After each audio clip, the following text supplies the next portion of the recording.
get that going live. Do some sculpting, listen to some chill music, make sure that the stream is not set to private. Get that out of here. Make sure that's set to public this time. Last time during the stream, I went for like 5 or 6 minutes without realizing I had it set to private. Excuse me. We'll go ahead and get started here in a second. Un momento. Mo ipun. 1 minute. That's set to public this time. All right. I'm going to grab that link. Plop that around the internet. And just wait for a couple people to get in here and say hello. If you are joining up, say hi in the comments section. Or in the live chat. Let me know if you can hear me. And if you can hear the music, I would greatly appreciate it. And we will get started in just a moment.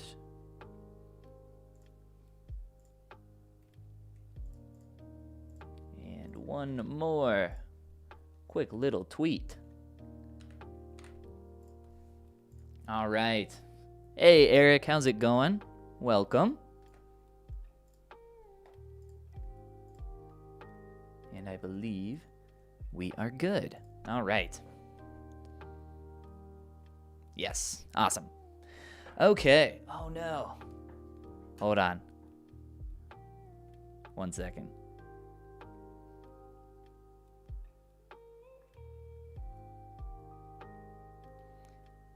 I forgot my water bottle. Don't worry, I got somebody bringing it. It'll be fine. What's going on, Super Blue? I use Squarebox to sculpt. Raspberry Narwhal, hello. Ultimate Memer, hello. Yes, welcome. Joining right in at the beginning. Gina, what's going on? Welcome to the stream. Farah, hello, hello, hello. Awesome. So we'll give a little bit longer here for some people to join up since we just started the stream. But what I will be doing during this session is just kind of finishing up on the Nicola Saviori Dino head that we started during our last stream. There's not too much more that I want to do with this, so I want to spend maybe an hour at most working on him. And then with the rest of our time, I kind of just want to hang out, answer some questions, maybe just chat for a little while. Lewis, what's going on? Can I try Blender? I use Blender all the time. I actually use Blender quite often. It's my main rendering software. I'm a big fan. Juan, welcome to the stream. Sculpturo, hello, hello. All right, guys. So, during our last stream, we got some decent progress on our head.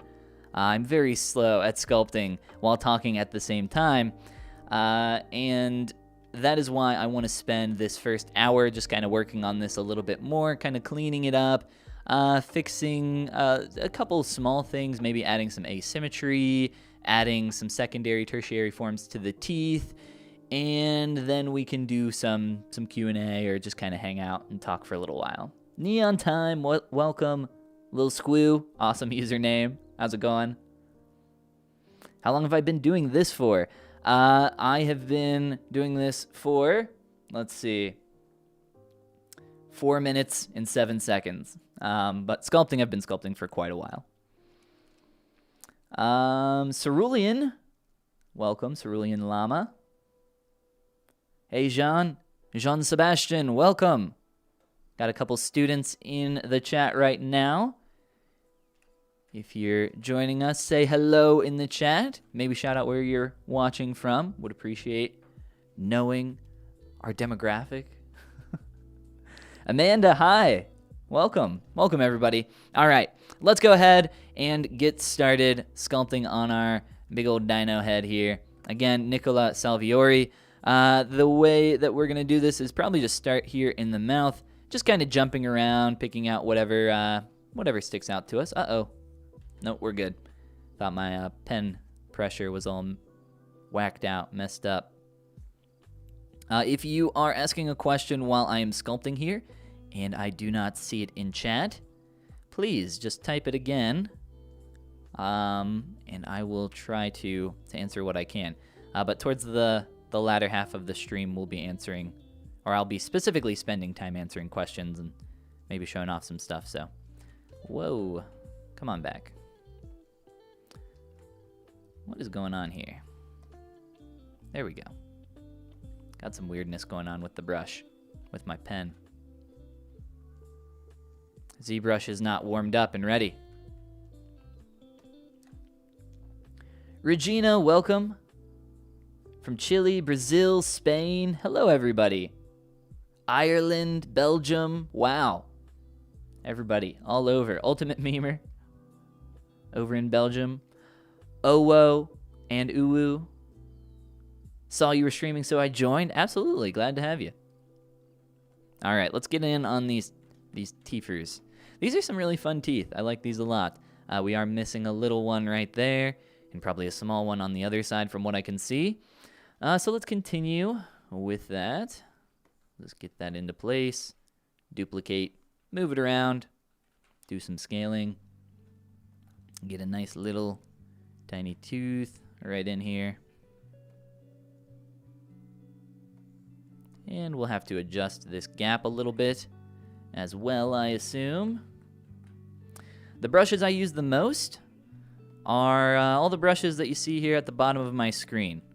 They're my custom brushes. You can get them from my Gumroad. If you are interested, there's a link, or at least there should be a link down in the description. Let me, I did not edit that. Oh, no, wait, yes, I did. We are good. It should be in there.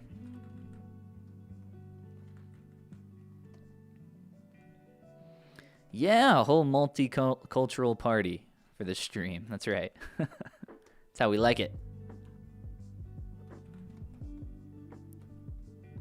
Trying to get this a little bit more round there. Just working on that basic shape. That is very much a just triangular form. Kind of poking through there. Let's see if we can do that with a little skew. Transpose line skew. Nice. Works well. This tooth is also quite offset. So I put these teeth in towards the end of the last stream, just kind of quickly. So we'll spend a little bit more time here working on these. Do a little bit more on the face. Make this a little bit more organic. Start to get that split in that tooth there. A lot of cool shapes going on with this. I have not played a Crash Bandicoot game in a very long time, but I very much enjoy the artwork from this series. A lot of cool stuff. A lot of fun designs here. Follygoon, that's right. Got to be able to laugh at yourself. Yeah, you can put brushes wherever. You can customize the user interface however you want. You can throw your brushes up over here. By customizing your UI. If you're not familiar with how to do that, just give it a quick Google or a YouTube search, top of the screen. I'm sure you'll find a quick tutorial on how to customize the UI. We'll get one more small tooth over on this side, and then we'll call the quantity of teeth complete, and we'll continue to work on and revise that area. I want to spend a brief moment here working on the teeth, and then we'll work on the mouth cavity. You have to be careful with when you're working on stuff that's interacting with other parts like teeth in a mouth, because you can end up spending a lot of time, say, working on the kind of mouth cavity and getting those to line up properly. But then if you start working on the teeth more and you adjust the main shape for the teeth, well, then you just wasted a lot of time, you know, adjusting the cavity for where they can sit. So you should definitely get that correct first. It's like if you were going to sculpt like a baseball or like, you know, something that a hand was holding, something cylindrical, and then all of a sudden, you know, you got your hand grabbing that perfect, and then you decided to make it larger. Well, now you're gonna have to resculpt your hand or, you know, repose your hand to grab that differently. Same idea here. So let's see, we'll grab and pull this out. I want to skew that back edge there. Take a look at this guy. Maybe a little bit more in over here. I'll have to make that cavity deeper. There. Definitely there. And this needs to be just a little bit shorter.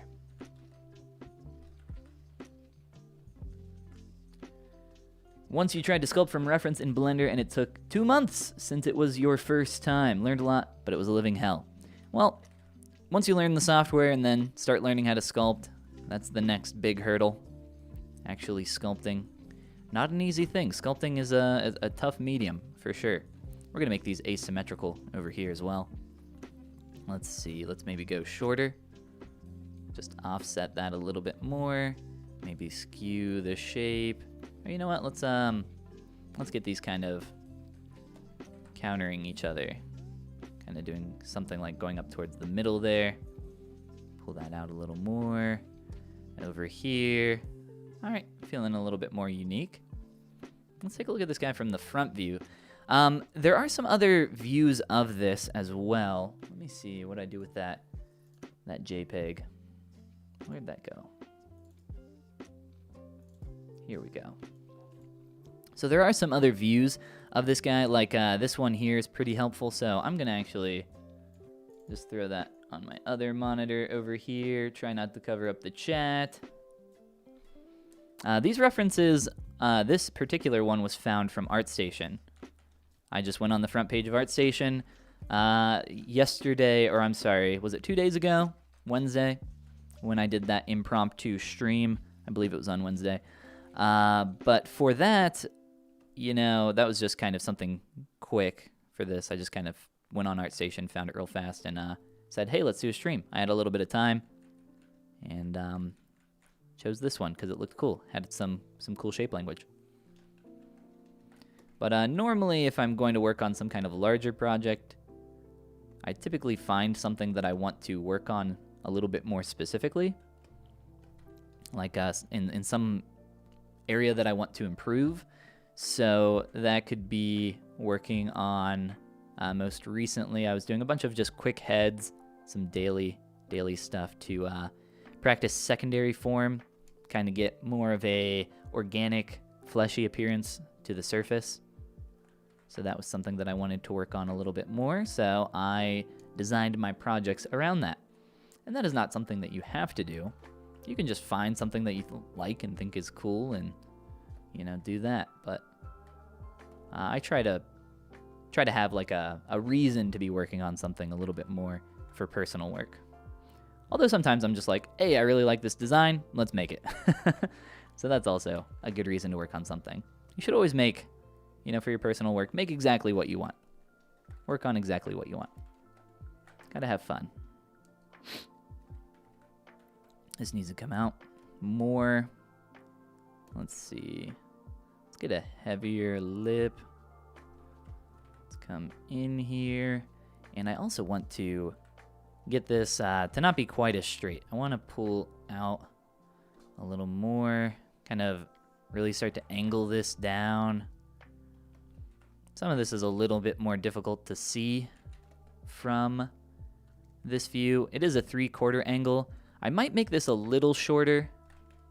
Let's make this a little shorter.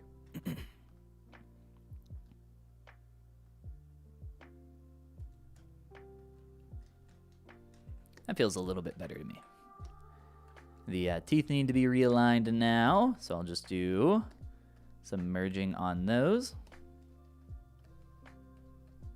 Slide those back.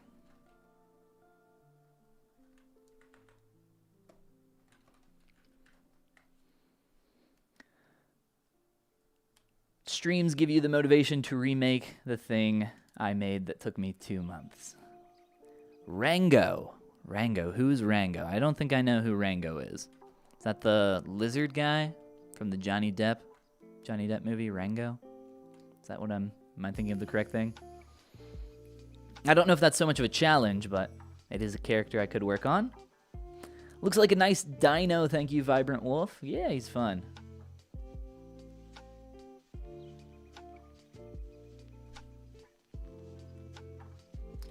Get that a little bit higher. and potentially a little bit more volume through that area. So if you're just now joining us during this stream, I'm going to be spending the first hour or so just kind of sprucing this up from our last stream, working on it, getting it to a little bit of a nicer state.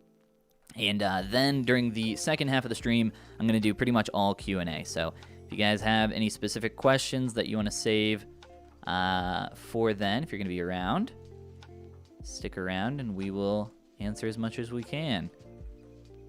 So if you guys got questions about like techniques or whatever it might be, we will be able to answer those. All right, don't want to noodle too much here. Just trying to get that out a little bit more. From the front view, we're a little boring. He is very square though. Can I get some more depth in this cavity for the eye? Maybe a little something like this. And then just kind of follow this edge up, increasing the volume through here. Kind of like that. So just flowing up this direction, just looking at that plane change. A really nice technique for you guys that I'll talk about right now is when you're working on organic form and you're having trouble finding where your planes are changing because you're working on something that's soft, just give it a little pinch. Give it a little pinch, like what I just did there. Find where that plane or that surface is turning. And it's easier to see the direction of your form. That's why often feminine faces are more difficult than masculine faces. Not always the case, but more often than not, because they have a lot of soft shapes.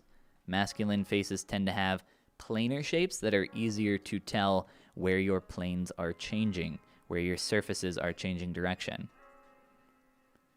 And that makes feminine faces or female faces quite difficult to work on. That's just one of the reasons, though. Also, making ugly things, very easy. Making beautiful things, very hard. So, if you're new to sculpting, I recommend maybe if you want to create a creature or a character of some kind, start with something ugly. Start with some kind of monster, some kind of creature, something like that. Don't just try to make some beautiful girl right away. You are gonna have a rough time. I'm not gonna lie.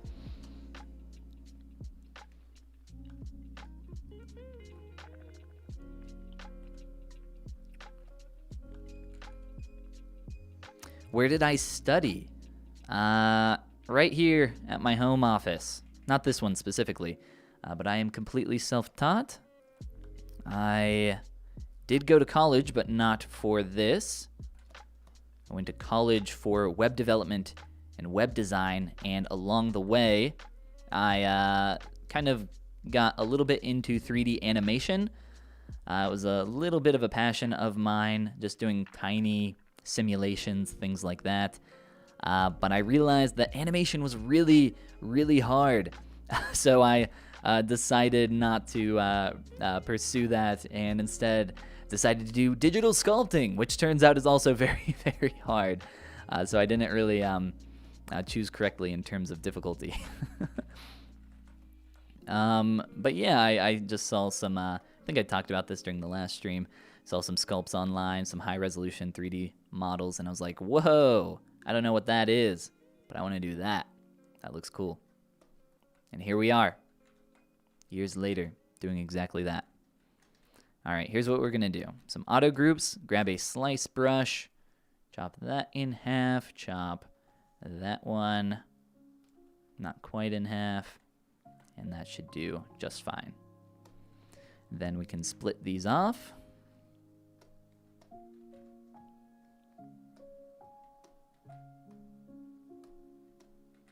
Just like that. Run some close holes or even Dynamesh on these. Let's go a little bit higher res for the Dynamesh. Is that fine? Yes, that is fine. Okay, so about 500. Here, we will merge these together. Little trick here with Dynamesh. If you don't want to Dynamesh individually. Dynamesh, turn on groups. And now when I Dynamesh those will stay separated. And actually, for all of these now, when I Dynamesh, Come back. Where'd we go? The top object that I merged down from. Your top subtool always maintains the settings that you're merging into. That's why it's called merge down. Oh, I did not want those eyes. So, here, let me see something real quick.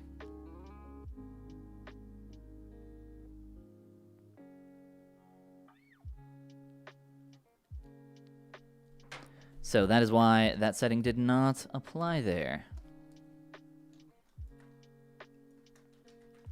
Auto groups. One more try there. There we go. That is what I wanted.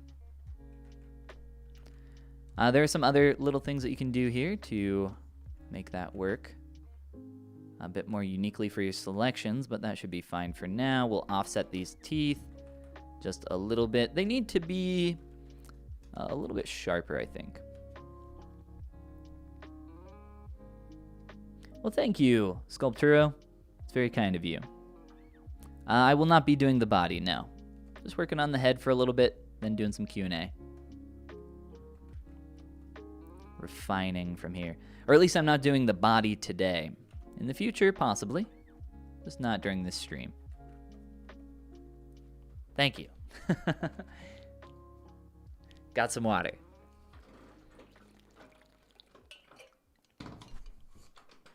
What was my first 3D sculpt? Oh gosh, an absolute abomination. I've showed it off before. I do not mind showing off my old ugly work. I think it's good to remember where you came from. We can maybe pull that up a little bit later. But let's continue on here. We'll look at it maybe if you remind me during the Q&A later.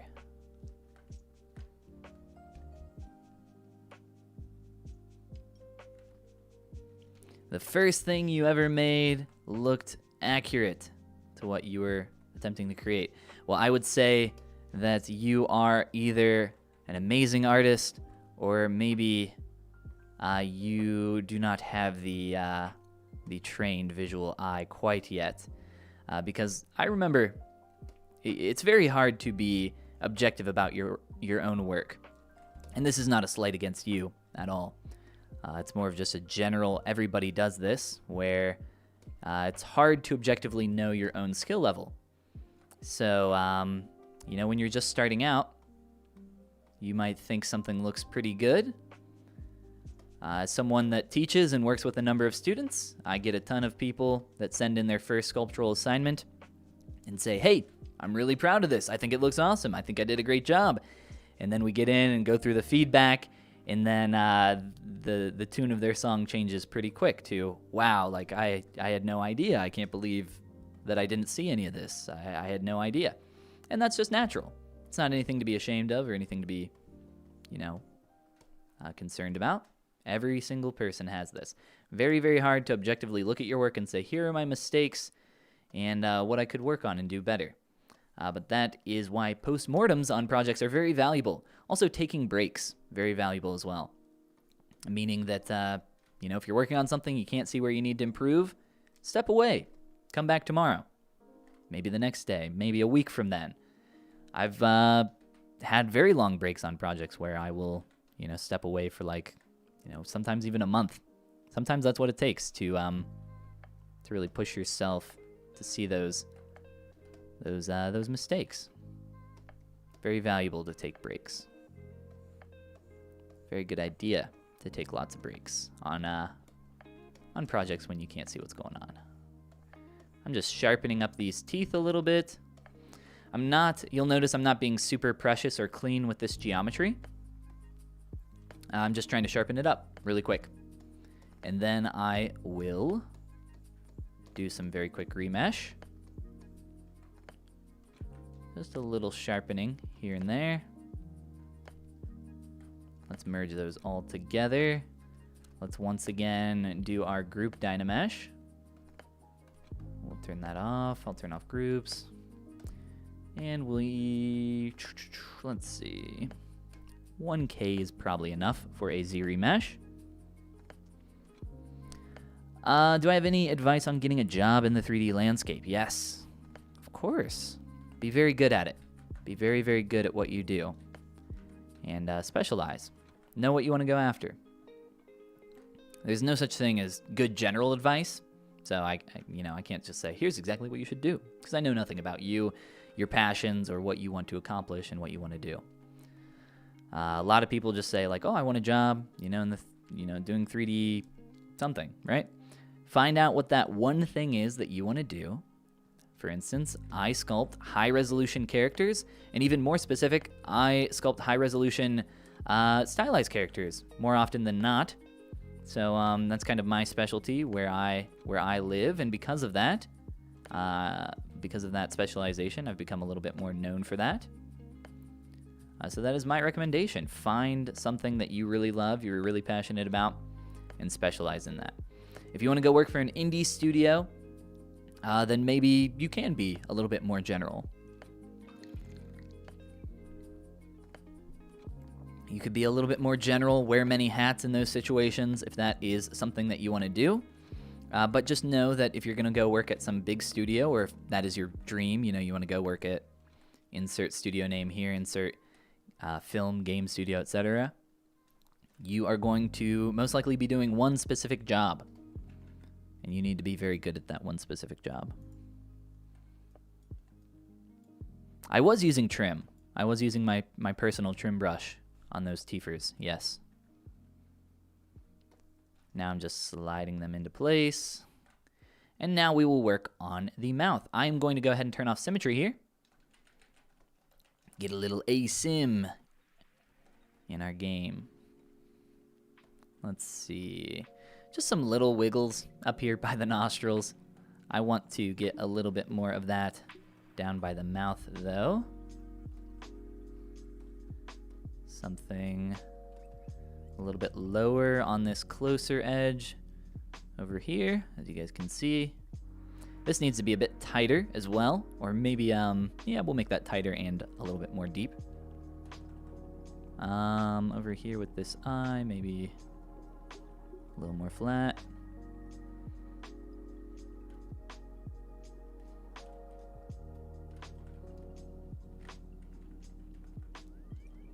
Who are your reference artists? I'm not sure what you mean by that. Who are my reference artists? Like, who do I look up to, or like for this? This is Nicola Saviori here, specifically. And welcome everybody that's new here. I don't stream very often. It's been a very long time since I've streamed. I actually streamed on Wednesday for the first time in, I don't know, a year, maybe? It's been a long time since the last live stream. But I had some time, and I have some time today, so I figured it'd be fun to finish up working on this little dino head and answer some questions. But if you're new here, I have a ton of videos on my channel that are a lot higher quality than these live streams. These are very impromptu kind of thing, but a lot more high quality stuff on the channel. Yes, Patrick, it has been a long, long time.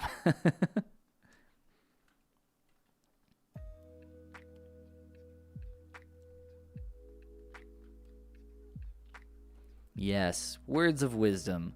It's very hard to be in a situation that someone, so say you're, I'm sure, I don't know for a lot of you, but if a lot of you are looking for work, it's very hard to give general advice that just hits every single person. General advice, in my opinion, is typically bad advice. Ooh, come on. Oh, look at that. Look at that topological masking. Beautiful. My honest advice is to find that thing you want to do and do it a lot.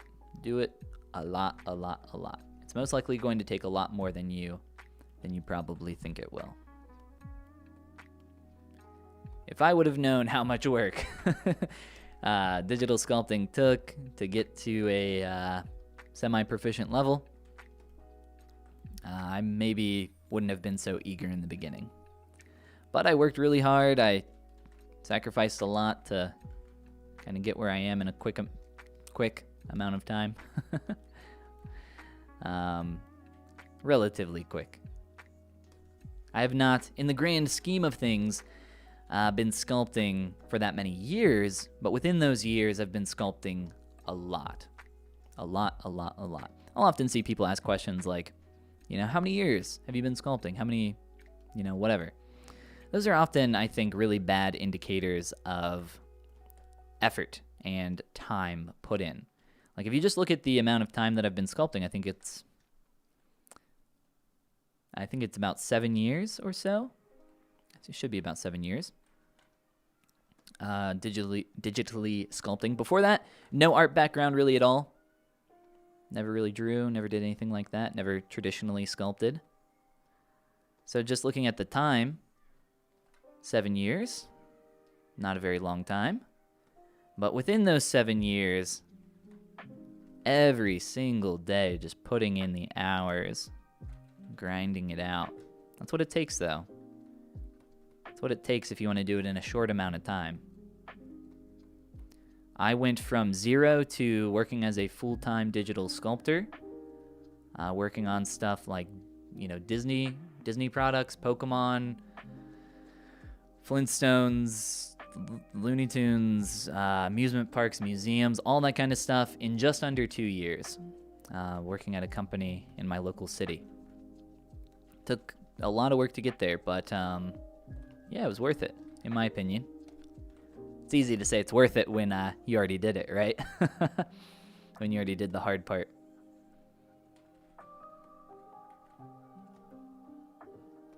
All right. So I'm wondering if we could do a little trick here with these teeth. I'm worried that I want to do like a little subtraction trick, but I'm worried that it will mess up my bottom lip. If you're ever trying to get geometry to interact with some other form, a little trick that you can do is you can Boolean subtract it from one part of your form, like subtracting the teeth from this top lip area, and then soften that area to give it this effect like it's compressed against it. It's really cool. I can maybe show it to you guys later. I don't think I'm going to do it here. I'll just kind of eyeball it with my move brush. But it's a really nice way to get things to interact in a very believable way. Here, I think we'll just do something like that. And probably soften out this nasty bottom edge. How often did you sculpt when you started out? Like I said, every day. What I would do is, where was I working at the time? So I was working at my university, Northern Kentucky University. Like I said, doing some web design, web development. This was my last year of school when I discovered digital sculpting in ZBrush. So I would work and do school all day, and then maybe try to sneak some in between classes or at some other classes occasionally, or occasionally at work, which I shouldn't have been doing. Should have been probably researching other projects, more web related at the time. But either way, then I would come home and sculpt through the night. That was actually when not through the entire night, gosh no. That was when I was live streaming with a good friend of mine. I don't know if anybody here was around during those times. This is a long time ago. A long time ago. So maybe some long time watchers remember these days. But just stream every night and hang out. He would be working on some programming projects. I would be working on sculpting. And we would do that for, 3 or 4 hours at night. So that plus sculpting during the day, getting some practice in as much as I could. And then when I didn't have classes, etc., I would just be, doing that all day as much as I could. Kind of like a full-time job. I would not honestly recommend it. It really wasn't healthy. I really did have to kind of sacrifice a lot of personal relationships. And I was in a situation where I felt like bad any time that I wasn't working on improving, sculpting. For everybody that knew me back then, it was like the thing that I just did all the time. So like I said, maybe not the healthiest process in the world, but it did work eventually. For differences between the light version, ZBrush Core, or you said Core Mini. Core Mini is the free version of ZBrush. Pretty new. For differences, just go to the Pixelogic website. They should have like a little checkbox list with all the differences there. ZBrush Core Mini is very pared down compared to the big software here. The big boy software, as we call it. Yeah, you've been using ZBrush. Don't know what this ZBrush is. Nice. Started sculpting with Blender. Very happy with that. I'm glad to hear. Yeah. Use whatever tool works best for you. I have absolutely no software affiliation. I will use whatever tool is best for the job. ZBrush's sculpting is much better in my opinion. I would say it is objectively better. But you should use what you feel is best. If you're new, if you're not a professional and you can't afford the software, I wouldn't worry about it. You can learn to sculpt in other free software, and I think that's a great way to learn if you're just a hobbyist. If it is your full-time job, though, if you are a professional working in the industry, I recommend getting the best tool for the job. I always try to use the best tools that I possibly can.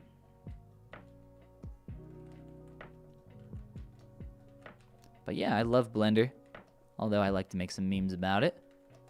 But that's more so because the community of Blender gets a little upset about that, because they tend to skew a little bit on the younger side in general. And it's fun to poke the bear every once in a while. Let's just do a low Z remesh there. Yes, always, in my opinion, if you can get in with a free, even if you can just get a trial of ZBrush, use whatever free tool you can to figure it out. I don't think you should be spending, hundreds of dollars on a piece of software that you are not familiar with at all, and you have no idea if it's something that you even want to do. That's just not a smart decision.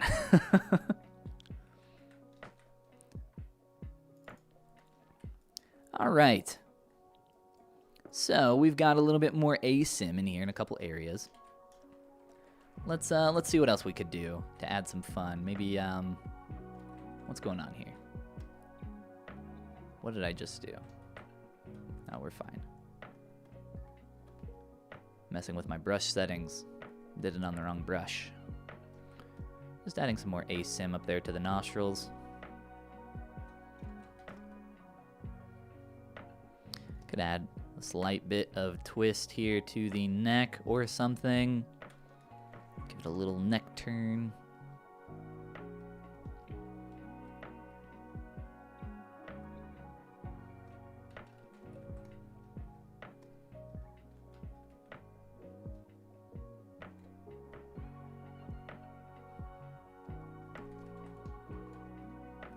Just a little bit of offset. Fun way to... We could give it like a little twist in the head or something, like a little lean here or there. Or you can really exaggerate expression by, raising up an entire form, almost like he's kind of raising his brow or something like that, which is always a nice, quick way to add in some fun expression to a character. It's my little cheat advice method there. We will just slide that up. So that's offset a little bit more. You know what, I actually like that potentially over here a little bit as well. Raising maybe this mouth up a little bit here. Make sure we have room for those teeth. Even just making symmetrical changes asymmetrically while you are sculpting, nearing the kind of finishing stages of a sculpt, is a smart idea. Instead of just having X symmetry on and, raising up one side and raising up the other, just doing that, one side at a time, you're going to get, by doing this over a long period of time, some little asymmetries between your form. So that is a good way to kind of get a little bit more breakup there.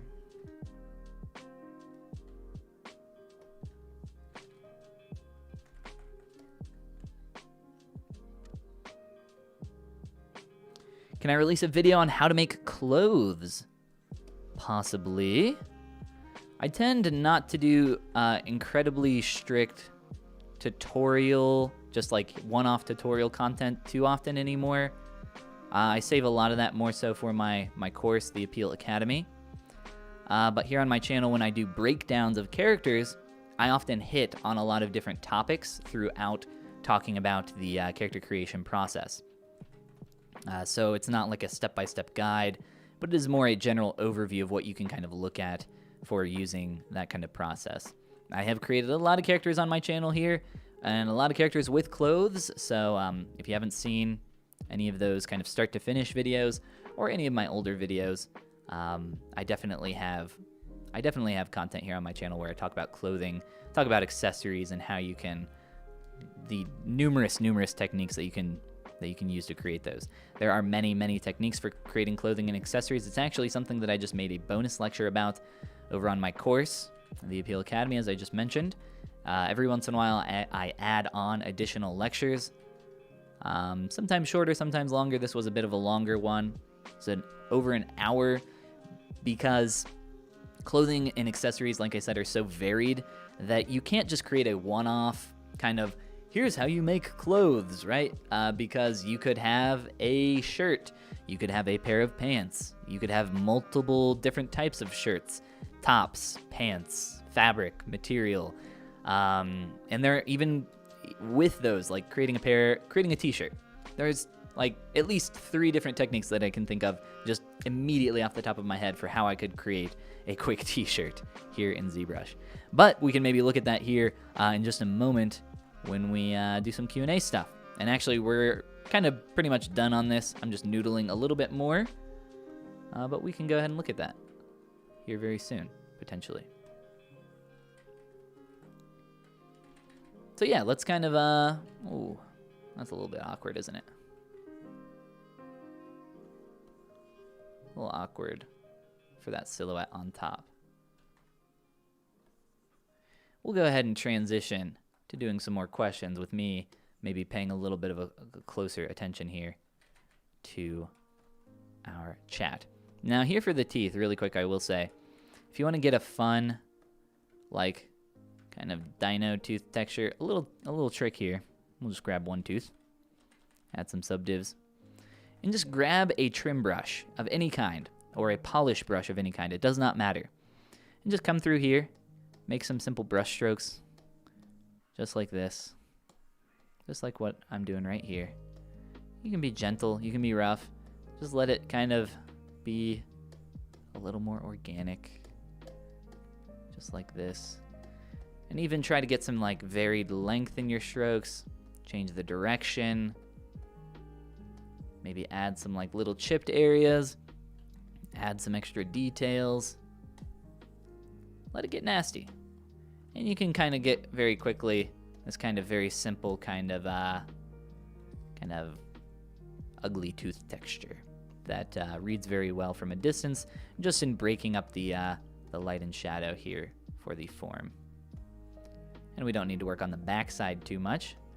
But just taking a look at that, we're starting to get something quite a bit more visually interesting with very little or minimal effort.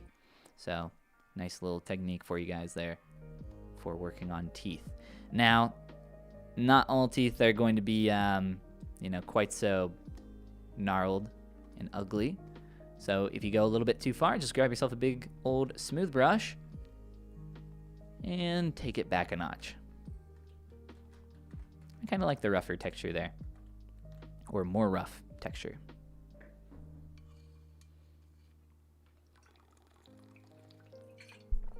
If you were to create the body, would you use Z-spheres? I would not. I hate Z-spheres. I think they're horrible.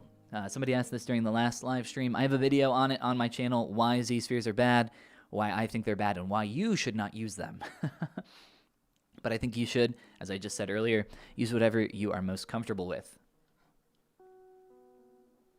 You should definitely get pizza, Colby. You should definitely get pizza. By the way, pizza is fast food, I think. See you later, Sculpturo. Thanks for stopping in.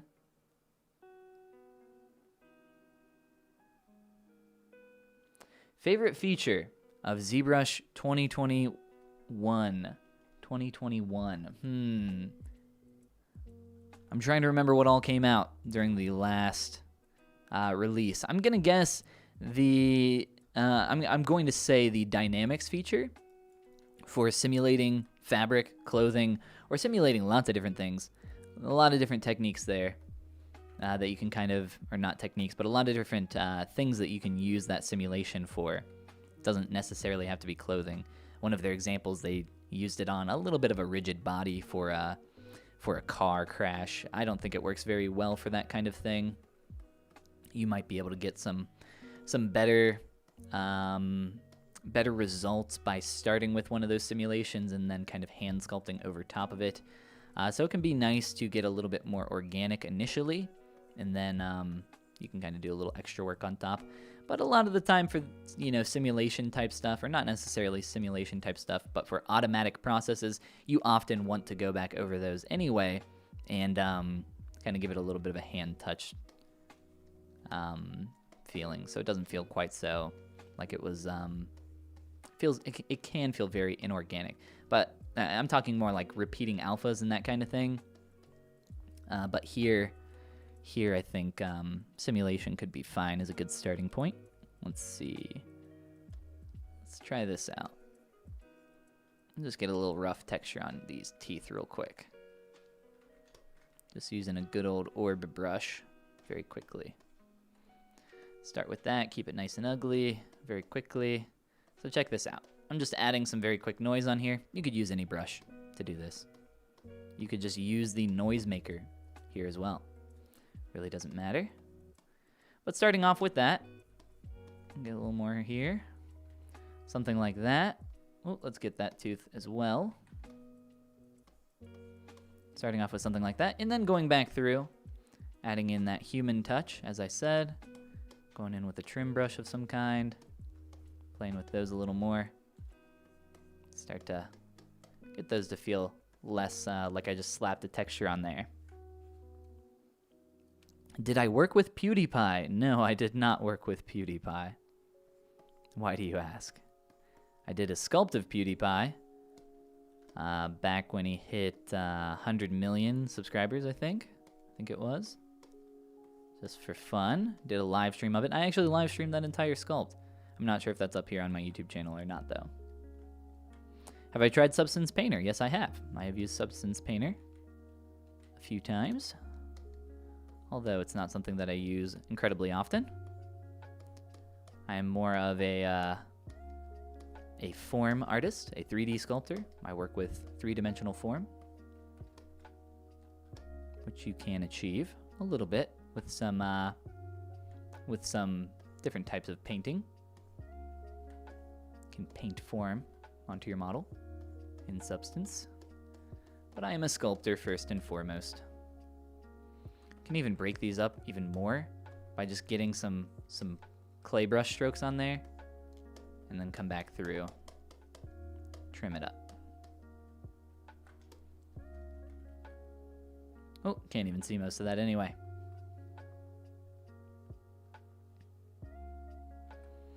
Why do I prefer stylized rather than realistic? I think it's more visually interesting. There's a lot more variation in stylization. There's so much that can happen there. Also, I will say that there's quite a bit of job security in stylization. With realism, with photo scans, and a lot of other things. This isn't why I do stylization, but I will say that there is job security when it comes to stylization. When you're working on stylized characters, which I've worked on quite a few, I will often see people tend to rely on what they think they know something should look like, rather than actually looking at something. If you can, in the common phrase is sculpt what you see, not what you know. And that is very much true when it comes to stylization, and very much true when it comes to realism as well. There's a lot of variation that can happen in realism, and you have to be careful, because you will start to sculpt, say, a character's torso or head in a specific way that you've done, because you know that the pectoralis major slides on over to that humerus and latches on over there. So this shape needs to look like this. But the point of stylization is that you are either exaggerating, reducing, changing the form in some way, sometimes reducing to the point of it disappearing entirely. And when you sculpt what you know, or what you think you know, you run into problems where things don't end up matching what you are referencing. If you're going for a one-to-one, that is, which a lot of the time, when you are working on stylized work, you grab a concept or a client hands you a concept and they say, make this, make it look exactly like this, go. So, yeah, you have to be accurate. You have to be good with your forms. You have to understand shape. You have to understand primary, secondary, and tertiary form and how you can build up sculpting through that process very well. Love the streams. Thank you so much. So relaxing. Love to draw while listening. Appreciate it, Scorpio. Hope you are doing well.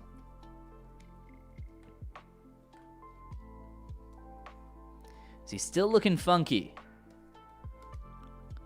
He is a funky dino. He's a funky looking dude in general. So I'm going to say yes. I think he's a funky dino.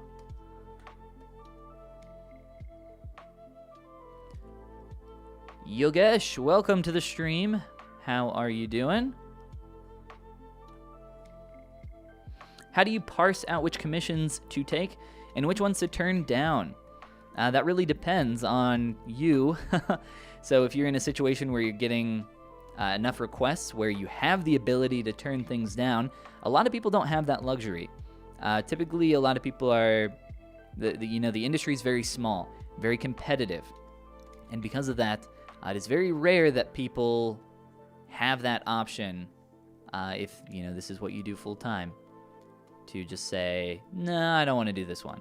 But for me, I really don't do commissions very much anymore. I haven't done commissions in quite a while because I'm very, very busy with my course, the Appeal Academy. That is where pretty much all of my time goes. Most recently, I did some work for Clash of Clans. You guys can check that out over on my art station if you're interested in seeing that. I did some skins for the Barbarian, Archer, and Grand Warden, I believe is what it's called. I did these Barbarian-esque primal skins for them. Sculpted here in ZBrush, working with the Ocellus team, who is a third-party contractor for Supercell. It was a very fun project. I got to work with some really, really cool people, great group of people over at Ocellus, and I really appreciated that fun opportunity. But yeah, I am someone that does have that luxury where I can turn down stuff. And anymore, for me, it really has to be something that I am really excited about, something that I would really want to work on. But I don't want to sound like I'm bragging, but it's kind of, in a way, it's going to sound like I'm bragging no matter what I say. But I do have that luxury where I can turn down stuff, and I pretty much always do anymore, because I just genuinely do not have time to work on that kind of stuff. It would have to be something that I'm very, very excited about, or they would just have to, offer me an amount that I could not say no to. I would have to say, this is, it would be stupid of me to turn this down. Yes, I'm going to have to work like crazy through the night to kind of keep up with this, as well as my course content for all my students. But, yeah, for the most part, something I'm excited about, though. Later, Adrian, thanks for stopping in. Have a fantastic rest of your day.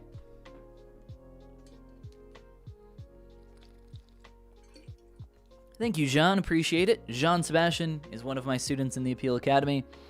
Someone else was in here earlier, I believe. It might have been Patrick. But yeah, Jean knows that Jean's received some feedback sessions. I think most recently he was working on his face for his character. And he's made a lot of great progress on that. So if you guys want to hear firsthand about how long those feedback sessions are, or how much time goes into those, it's quite a lot, and Jean could attest to that. Jean's working really hard on doing. I'm not sure if you're still doing it, but Jean was doing the daily. What did I call it? The 30 days of sculpting kind of. It doesn't have to be specifically 30, but essentially it's a practice kind of workbook in a way to just kind of get in and do some more sculpting. Really focus in on getting your hour count up, getting your mileage up, as that is a very important part of art that I think a lot of people forget about. You know, you watch a lot of tutorials. What do people call it? I think they call it like tutorial hell, right? Where you watch a lot of tutorials during the week, and then you feel like you did a lot of work. You learned a lot of stuff, but in reality, you didn't do anything at all. You just watched a bunch of tutorials of other people doing things. I compare it to like in somebody watching like a sports, a sports viewer, right? You're watching, I could play so much better than that, but like you haven't played that game in like a decade. You're just a viewer. You're just consuming. You can't always consume. You eventually have to create. You have to create as well. You can't just consume. You're never gonna grow if you do that. And I'm not calling anybody out specifically, but that is definitely a general consensus that I have seen in the online art community for a while. And art is hard. Art is something that is extremely difficult. Back years ago, art was revered as, something that was akin to like a medical profession. Artists were respected a lot more than they are today. And in some ways, we can kind of blame the 21st century fine arts movement for like throwing a splatter paint on the wall and everybody's standing around. $1 million, yes. I see my great ancestors in this one. It's beautiful. $1 million for this. So in some ways, we could maybe blame that for the perception of art. But art's hard. Art is very, very hard. And I think it should be, if you want to be serious about it, if you want to do it full time, if you want it to be your profession, you got to take it seriously. Treat it, I like to look at it in that perspective of almost like a medical profession. And that is something that I talk about in that document. For those that are interested in that doc, it's only $1. Let me see. It's on my Gumroad. There's a link down below. I won't get the specific link for it, but it's on there if you guys want to check it out. Do I have a favorite game? I loved and grew up playing everything Nintendo. Loved me some Smash Bros, Pokemon. I would kill for another 2D Metroid game. I did play the 3D Metroid games. I was not a fan, I won't lie. Metroid Prime and all of those, but I would love a 2D Metroid game. Love me some Metroid. Let's see. What's going on here with this lip? There's a little bit of a sharper kind of pull out here, isn't it? But yeah, just about anything Nintendo. Rocket League comes to mind. I used to play Rocket League a ton. I think Rocket League is one of the best games ever made in terms of just game design. I think it's a beautiful game. What else? What else comes to mind? Fire Emblem? Man, Fire Emblem's awesome. Some of the newer ones, not as much, but might be clouded by nostalgia. Loved the old Fire Emblem games on the GBA. Old, right? But the era that I grew up with, I know there's a couple before those as well. And even one of them, I believe one of them, the one with, can't remember, Sacred Stones? I think Sacred Stones might have been a port. I can't remember.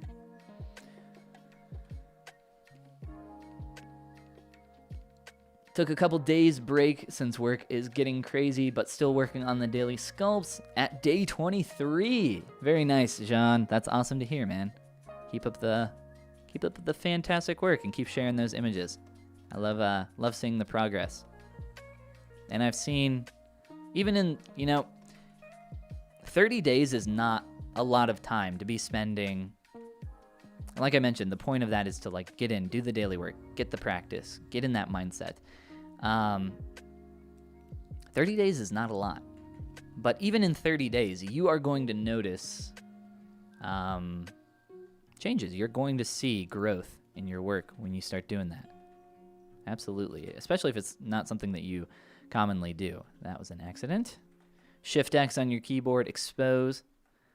But let's go ahead and start doing some more Q&A type stuff here. I'll try to be a little bit more focused. I would say we could do some more on this guy to kind of push him a little bit further, but for the most part, he's a fun little dino.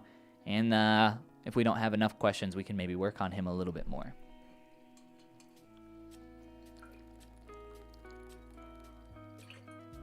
How would you go about creating a curriculum or plan for getting to where you want to be in art in X amount of time? I want to take myself more seriously in this journey, and I would like a plan. Honestly, that document that I just mentioned on my Gumroad is a fantastic way to start. You mentioned art, which is very general, so I don't know exactly what you are interested in. Let's just say digital sculpting since you're here. You have to... It's something very hard, but you're going to have to objectively look at yourself, objectively look at your work. I don't know if you're on day 0, if you're on day 100. I don't know where you are, but you need to look at the job that you want, the people that are working that job, and you need to compare yourself to those people. And you need to be at that level to work that job. Let's say you want to work at Capcom, right?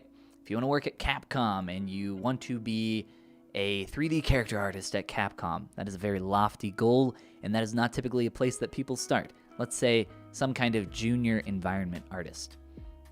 Maybe some kind of junior animator. Something like that. You have to look at the people that are currently working that job. Very easy to do.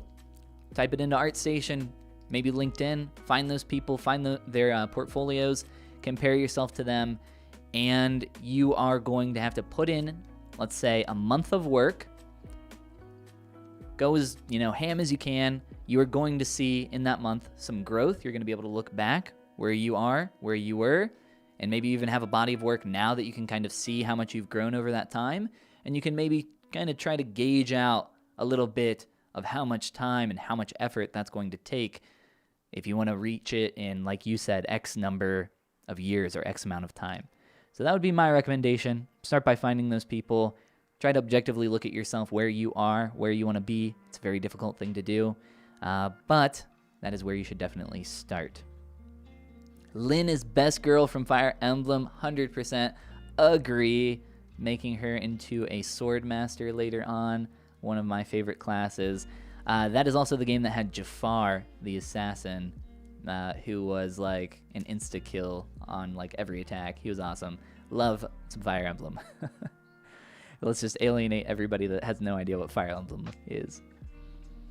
I love this stuff, especially the Magnemite render. Appreciate it. And that was just a daily sculpt for Sculptober for those that who have not checked out Sculptober. That was a very fun one. How much of an adjustment is it to go from a standard tablet to something like a Cintiq where the sculpting is directly on the pen? That's a great question. It's been so long since I've done that I can't really attest to that. Let's grab something else here. Let me save this out real fast. That's a tough question because, like I said, it's not something that I've done recently. I don't know if I would compare it quite to going from a mouse to going from a pen tab, like pen tablet without a screen. But I would say it's, maybe close to that, maybe akin to something like that. It's been so long since I've swapped over. I don't really think I would say give yourself like a week on it and you're going to be absolutely fine. I don't think it's going to take that long to get used to. Everybody's going to be different though. You're a hobbyist, so Cintiq is expensive.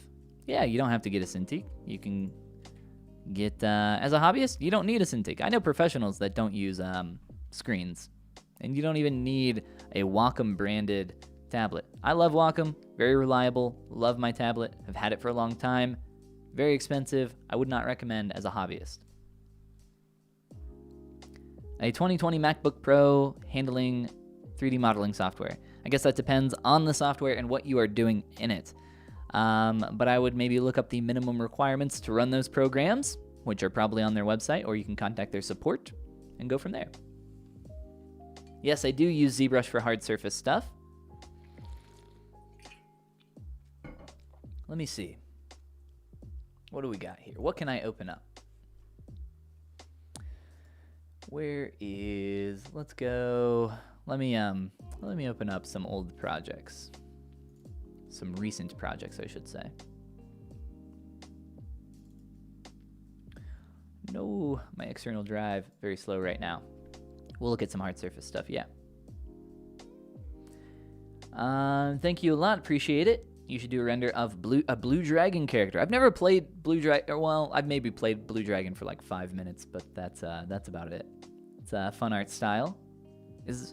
Are slimes from Blue Dragon? No, that's Dragon Quest? Dragon Quest? Is that what it's called? Quest Dragon. Have I ever received a YouTube strike for modeling a new character?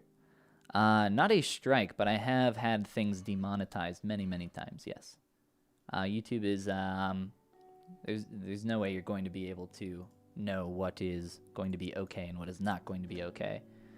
They change like water. You never know what's gonna be okay and what's not, to be completely honest. Where is my freaking Bowser? There he is. For those that have not seen my recent start to finish Bowser Jr. sculpting video. Oh, there he is. There's a Bowser Jr. Got our materials messed up. We'll fix those. But all this stuff down here in terms of accessories, some of the stuff here, a little organic, right? But this is the most recent full character here. So like this stuff down here for the paint canisters, we'll turn on live boolean. This is all hard surface or poly modeled, which is what it's called. Excuse me. In ZBrush here. And these are still low poly. Very simple, just made with the Z Modeler brush. Highly recommend the Z Modeler brush, especially with the newest updates. A lot of really cool tools and functionality in there. Hopefully the stream isn't lagging too much. We're at about 30 mil polys on this guy. But yeah, I love me some Z Modeler. Recently made the switch from tablet to screen. I would say it's pretty to do on the Switch. Pretty easy, I'm guessing, is what you meant there. Got the Huion 1. I've never used a Huion tablet, but it sounds like Jean likes it quite a lot. Nah, I don't even use the, so like my tablet came with a remote with hotkeys on it. I just use the keyboard. Keyboard's so much easier. Oh, you broke your tablet. Oh, oh, the pen. So actually, my pen, I should get a new one. One of the buttons stopped working, and I had to like readjust my muscle memory to start using the other one for right-click nav in ZBrush, because I was so used to like holding my pen a specific way, and now I have to hold it a completely different way, because it wasn't worth just buying a new pen. They're kind of expensive. You like my UI colors? Well, thank you very much.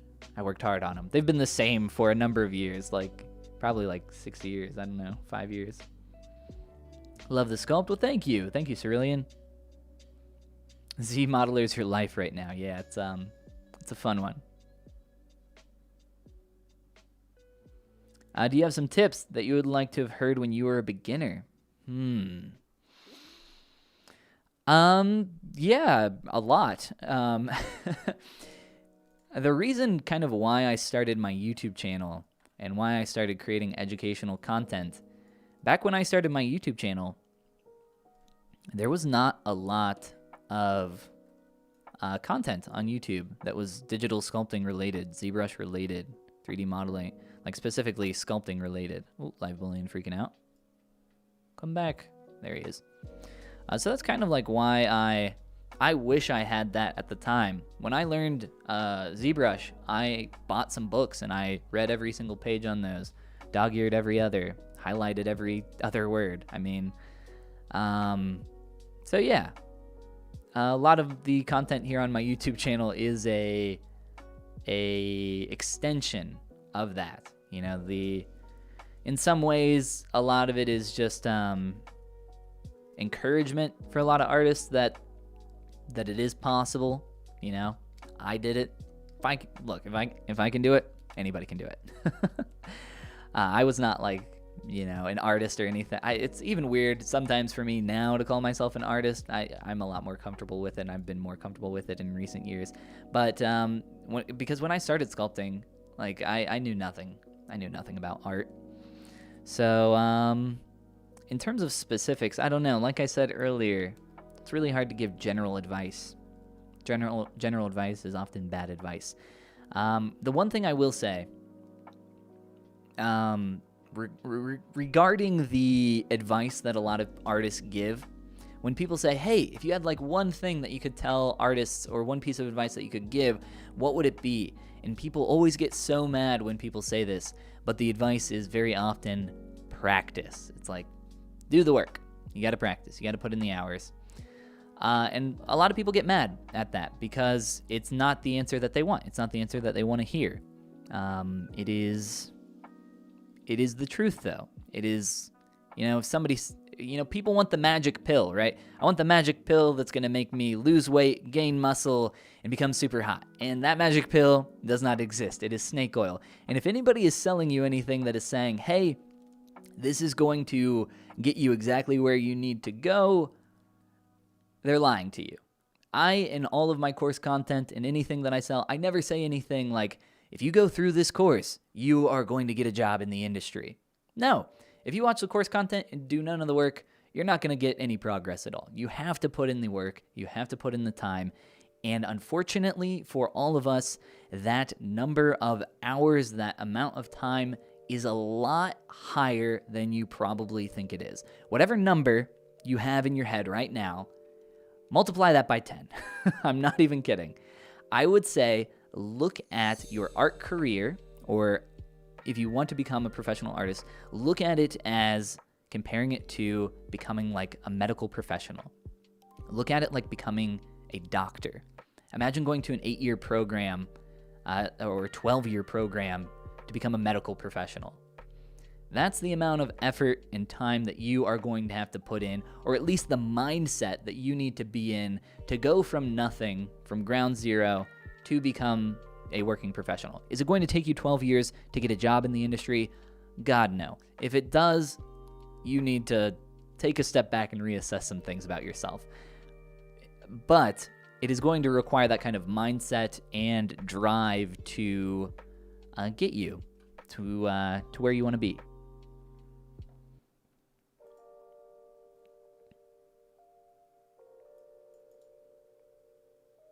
Highly recommend Huion as a brand. Yeah, I think they have some great tablets. There are a couple others that I recommend as well. XP Pen has some nice stuff. I could not tell you the amount of emails that I get from all these tablet companies that are like, hey, I try not to mention them on my YouTube channel because they're always like, hey, we want to sponsor you. We'll give you a tablet. I'm like, I don't want your tablet. I have a tablet. Like, I don't want to have an ad like before all of my videos that's like 5 minutes long that's like, don't forget to get your Huion tablet, blah, blah, blah, blah, blah. And here I am saying their name, giving free advertisement for them. But I just ignore all of those emails. I don't need a free, like, maybe I could do like a giveaway or something on the channel. That might be cool. Do like a subscriber giveaway or something like that. Or a live stream giveaway, maybe.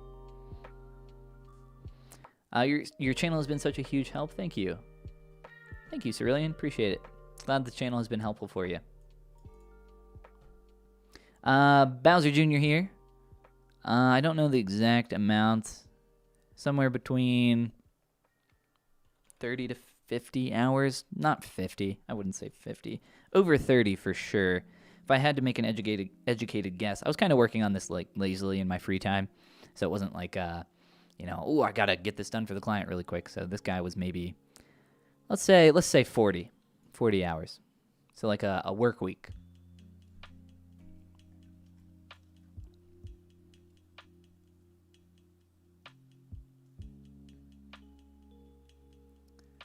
A lot of tablet recommendations.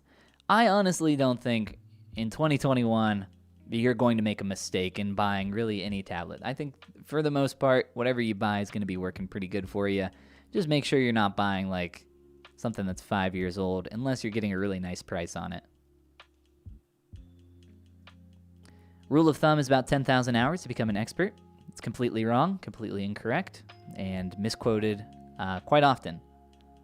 I would not recommend having that mindset. The term expert is very loose. To become a working professional, you can do that in quite a lot less. I would say less than a quarter of that. You could become a working professional as a digital sculptor or as a 2D artist. But even that, that's a lot of hours. To become, somewhat, they say, I've heard, and this is, I think, a very nice boon for people that, look at that number and say, wow, that's like a lot of time. That's like 5-10 years of my life that I could be working on that thing. Like 20 hours. If you actually look at how much time you've put into digitally sculpting here, or digital sculpting at all, take like a good hard look at how many hours you've actually thrown into the software, or how many hours you've worked on projects. I recommend, if you are very new, do not be working on large-scale projects like a 30-plus hour Bowser Jr. Do a lot of small projects. It's better to have quantity over quality when you are new, because it is going to be very hard for you to have quality. Where'd my water go? It's going to be very hard for you to have quality when you are new. I highly recommend focus on quantity. Quality will come in time. Absolutely, Dan. Happy to help. Have difficulty being consistent. Consistent in what? Like consistently getting to work? Consistent quality? If it's just consistent in terms of, getting up and putting in the hours, then I don't know. Ask yourself if it's something you really want to do. Everybody wants the result. Everybody wants six-pack abs, but nobody wants to sit there and do crunches all day, right? Everybody wants to be a professional, highly regarded artist. Not everybody, but a lot of people. But nobody wants to put in the time for it. So maybe, I don't know. I don't know what you mean by consistent, though. How long did you spend roughly to get proficient at anatomy? I always seem to have proportional problems afterwards. So practice, practice, practice on my side. Says Dolphy. Absolutely. It takes a lot of time. You're never going to master anatomy. And actually a very common beginner mistake that I see is a lot of people asking about, it's kind of like this circulating noobs telling noobs, which sounds mean, but it's just the truth, of saying things like, oh, you need to learn anatomy. You need to learn anatomy. Come on, you got to learn anatomy, guys. Why is nobody learning anatomy? It's because you're never going to learn anatomy. You are going to... What's going on, Hudaman? Hud boy. What's up? Hudaman in the chat. How you doing, man? You're never going to, learn anatomy. Anatomy is incredibly complex. You need to learn proportions. You need to learn maybe some bony landmarks. You need to learn some maybe muscular landmarks, some of the major muscles that affect the surface. But other than that, you really need to learn to sculpt what you see. If you look at a hand, you don't have to understand what's going on underneath the surface to understand how a hand works. You don't have to know what's going on underneath to be able to sculpt a hand, to be able to draw a hand. If you can look at something and sculpt it or draw it, paint it, whatever your artistic medium is, then you are golden. The main thing you need to learn is to train your eye. And that is something that exists separately from art entirely. Art is the practice of that, but you being able to look at a reference and copy that and make it the same. I don't know what this guy's bones look like under here. I don't know what his muscles look like, but I can see the three-dimensional form of this reference. I can connect the lines, connect the dots in my head for what I'm looking at. We can maybe do a draw over of something like this, or a draw over of a hand or anything to better understand what this idea is, but that is what you need to work on. That is the skill that you need. Anatomy is helpful, but anatomy for art is not a necessity. Anatomy is a tool like anything else. You do not need to know what the stuffing inside of a couch looks like. I have a couch over here to my left. I'm like gesturing at it like a couch. Come on, you guys. Look at this couch. You don't need to know what's going on underneath there to be able to draw that or be able to model that. You just need to know what the surface looks like. Yes, knowing underneath helps to demystify. Makes a little bit more sense for some of the decisions you might make. But if you can look at something and make it, you're golden, like I said. What's going on, HUD boy? Welcome. It has been a while. You've been well. Glad to hear. I was talking just recently about some of my old streams from way back, like 7 years ago, when me and a friend of mine would be up late at night. He'd be doing some programming, I'd be doing some sculpting. This was a very long time ago, but this is when I was very new to sculpting. And we'd just hang out, talk. Me, him, and maybe like five strangers on the internet. But Hudman, ex-Hudman, was one of those strangers. Do you have any tips on building confidence in your work? Confidence in your work. Time. Lots of time invested into sculpting. Here, we'll throw a couple more guys up on screen. Well, that's probably covering up. My face is probably in the way for that. We'll put him over there. Confidence is definitely something that comes with time, with experience. You're not going to be confident as a beginner. You're going to feel really awkward.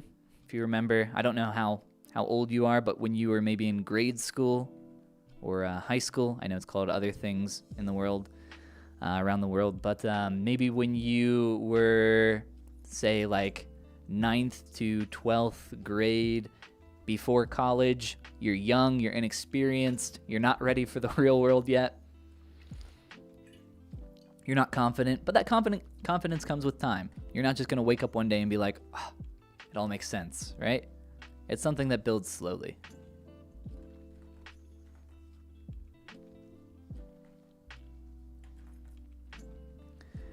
How you suggested looking at what an artist is capable of doing in the job I see myself in. Would you suggest reaching out to a student or postgraduate to see what they learned, when, etc.? You can try. I don't think you'll get too many responses back, depending on who you ask. In terms of professionals, the great thing about the internet, right, is that you can, just ask, reach out to anybody whenever you want. But in terms of professionals, a lot of the time, people don't have a lot of time to answer questions. So you might not be extremely successful with that. I try to answer as much as I can when I can, but this is going to, again, sound like I'm bragging, which I'm not trying to, but I get a lot of emails that are just, very beginner kind of questions, and I honestly just don't have enough time in the day to sit down and answer emails all day for all of the beginner questions that I get. It's just not possible. It would be much easier for them to just go on my channel, go on my YouTube channel. Look, I've got I got a playlist called Where Do I Start? If you guys are asking, where do I start? Listen very closely. I have a playlist on my YouTube channel called Where Do I Start? If you want to learn ZBrush, start there. That is a great place to start. That is why I made those videos. It is for people that are asking that question. But, you can try reaching out. I would say with a student or post-grad, you might be a little bit more successful, so maybe try that. I don't know. But just be concise, be to the point. Don't beat around the bush and give your life story. The truth is that people don't care, and that sounds mean, but it's true. People are busy. They don't often have time to just stop and answer every question that someone might have. So there's that. There are courses like mine, the Appeal Academy, that are designed to take people from wherever you are to improve. I work with professionals that work at places like Blizzard, Capcom. I work with people that are on day 1 or day 0. I have no idea what they're doing. So maybe find something like that. I'm not saying my course specifically, but if you want to find something like that, I think the value of mentorship, very valuable thing. Training the eye takes years of experience. Absolutely. Absolutely. Bridget, what's going on? Welcome. Background guy, my boy. That's right. Yes, that's correct. Dino Dragon Games. What's going on? Hey, we just made a dino. Welcome.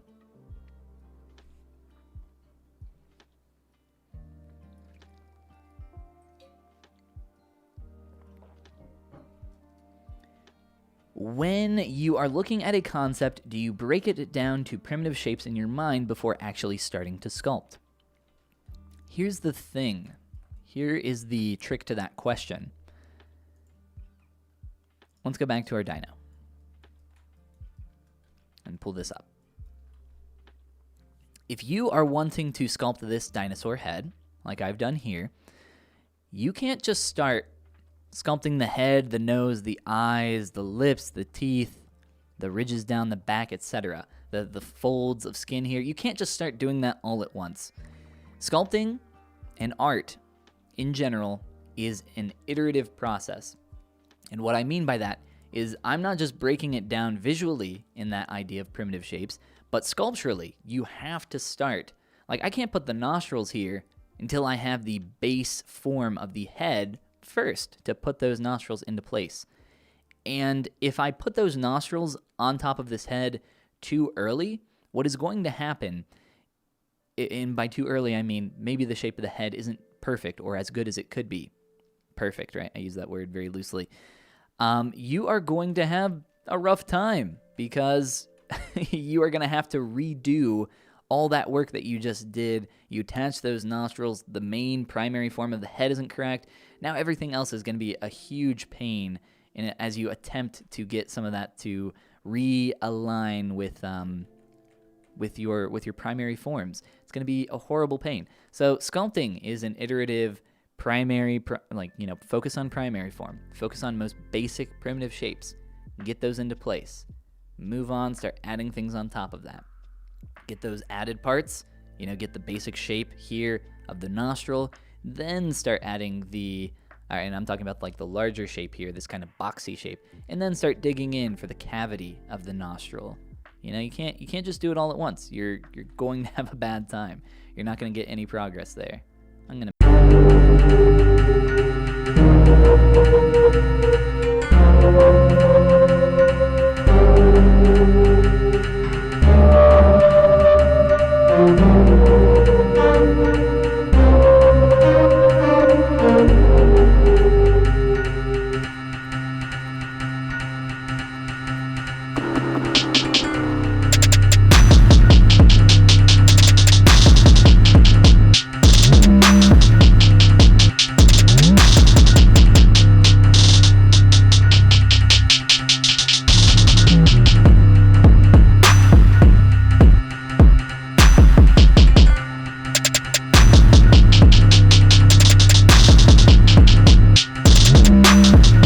do it in 2D. It's the exact same process for breaking down, primary, secondary, tertiary, etc.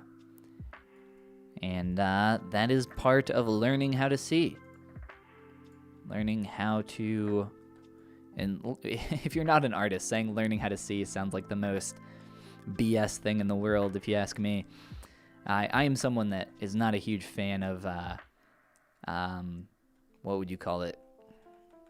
Let's say like touchy-feely art, in the sense of like, oh, look at the meaning behind this. Show me the skill, show me the talent, show me the hard work that went into making something beautiful. St. Louis Museum is a great example. I don't remember the exact name of the museum, but it's the largest museum there downtown by their big park. One room, they have this absolutely gorgeous, 10-foot tall painting. One of the most beautiful things, one of the most beautiful paintings like you'll ever see. Hundreds of years old, like 400 or 500 years old, if not more.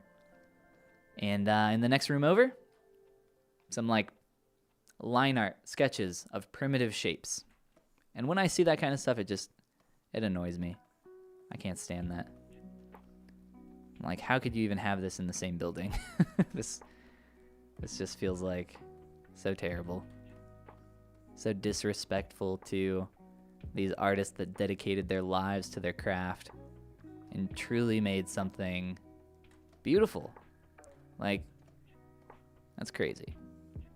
That annoys me.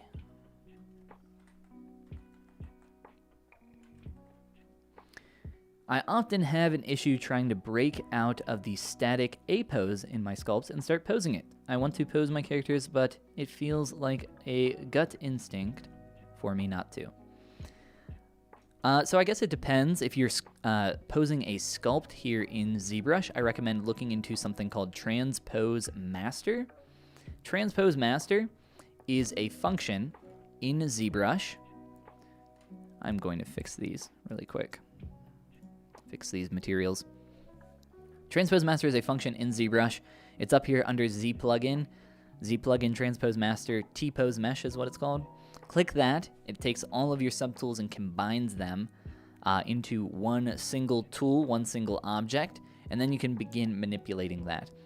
The truth is that when you start posing, you are going to break some things if you are posing a sculpt, meaning that, let's say, the best example that I like to use is stick your arm out in front of you and then take your arm and just bend it in, just like this.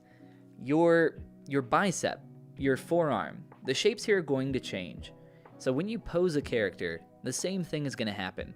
Bones move, muscles move, skin moves, things move, and things are going to change and be different. So when you pose a character, you just have to accept the fact that some things are going to change, some things are going to break, and you are going to need to put in a little bit of extra work there to get those things to feel a lot better. Here, I'll show you really quick. Transpose Master, T-Pose Mesh. Z plugin is where that was located. Grab everything here. This is a dense mesh of about 30 million polys, so it'll take just a moment. Give it a second.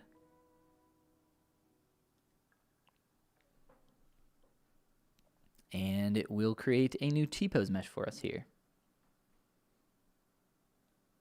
Do I usually sculpt with perspective or keep switching the mode while working? I turn it on and off while working all of the time. You should not sculpt with it always on or always off. You'll end up with a weird sculpt.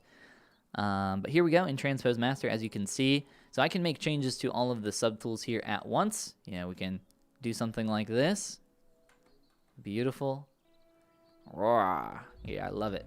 All right, let's T-pose it back. So again, Z plugin, Transpose Master, T-pose sub T. That'll take all of our changes that we just made there and throw it back here. So you would use that to mask, move an arm, pose it, change it. If you're gonna be bending the arm up, you're gonna have some muscles and other stuff changing here in your back. This is just one example. This is gonna look so derpy. But yeah, that is what I recommend there for posing. Just plunge right in. Get right into it. Don't waste any time. Don't hesitate. No time to waste. But yeah, you can't just work with perspective on or off. My recommendation is if you are looking at something from an orthographic view, from like the profile or from the front view, and you're trying to line up some stuff. Oh my God. Just turn perspective off, look at it orthographically, and then this is so stupid. Why did I do this? Then when you're looking at things from like 3/4 angles or maybe trying to align it with a reference a little bit better that's in a pose, you can turn perspective back on and look at it that way. That'll be my recommendation. Also, specifically with ZBrush, wow, he's perfect. This is exactly how I imagined him. Specifically with ZBrush, when you are working on something very close up, like so, having perspective on when you are rotating around can make your rotation really strong. So I recommend turning that off. It's a little bit easier to control what you're rotating around and trying to look at there. Wow, that face. This is, guys, I think this is the thumbnail for the video right here. Just beautiful here. Just we'll save that. Give that a nice screenshot. He's perfect. Yes, perfect. That's right. Oh, come back, Dino. So perspective, it can be a little bit of a funky thing occasionally if you're not used to working with it. But it's not that bad. It's pretty easy to get used to. So here, if we want to fix that, I can go to those subtools and individually undo on them, which is one way. That wouldn't take very long. I'd just undo on those a couple times. Or I could just send it back through T-pose and have that. Or I could just reload the file as well.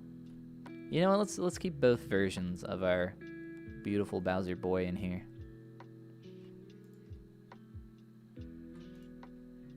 I will load in the decimated version though. Or semi-decimated. There we go. 4 million polys. So 4 million versus 30 million. Who wore it better? A lot of decimation going on here with this to make it render ready. Render ready, right? Send it over to Blender to be rendered. Just get it all lower poly.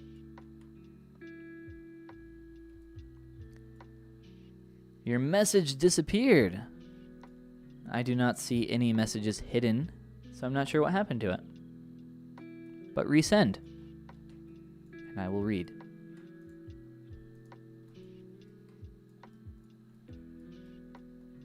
I could make it a Twitch emoji. I don't really stream on Twitch. I'm not personally a huge fan of Twitch. I got my, everybody here is where kind of like people follow me at. So I feel like streaming on Twitch is a little like redundant. I can stream on YouTube, so I don't stream very often anyway. But we might do some more streams if you guys are interested. Maybe work on something else, a little more specific than just doing some Q&A and hanging out here after working on that Dino head a little more. I'm just kind of doodling right now, little basic head. Throw it in a museum. That's right. Don't even joke.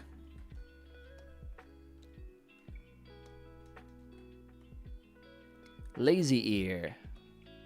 Why sculpt an ear when I can just insert an ear? Why sculpt face when you can just start with face? Slide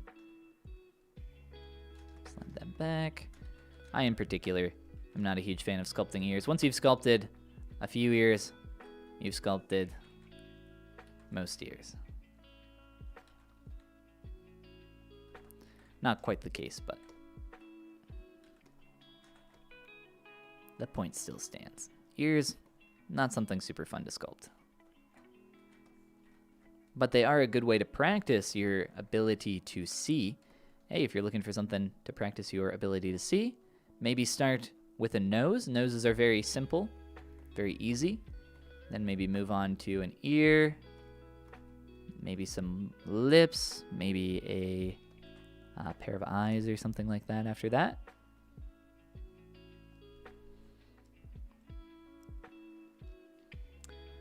Fatal Frog getting into sculpting because of you. Glad to hear. Hope it's going well. Hey, that's hot. Nice. +1 for more streams. Yeah, I mean, if you guys want some more streams in the future, we can absolutely do that.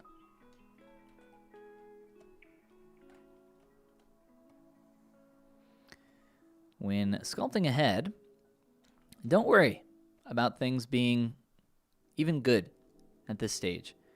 I'm not sculpting a mouth right now. I'm just sculpting a line that marks the placement of where that mouth will exist later on. I'm not sculpting eyes. I'm just sculpting a little bit of form on top where my eyes will exist later on. Nothing here. You're just laying down the foundation of your house, right? And the foundation is not beautiful. It is not meant to be beautiful. It is meant to be a foundation, be the form underneath that you will build everything on top of.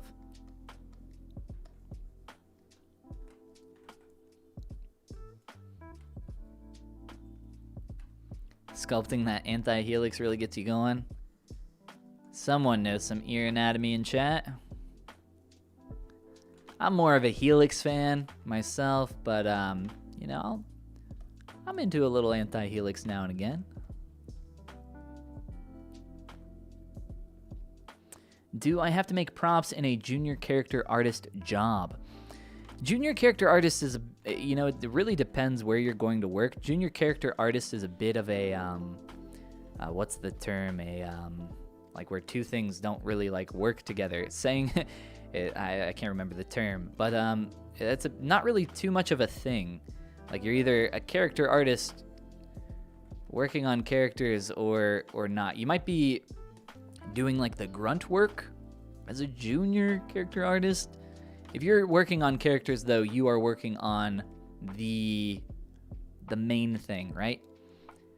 Typically as a junior position, you are going to be working on props, environmental stuff, maybe some accessories, things like clothes, things like weapons, those kinds of things. But they want the absolute, you know, the character is the forefront of the film, of the game, of the whatever experience.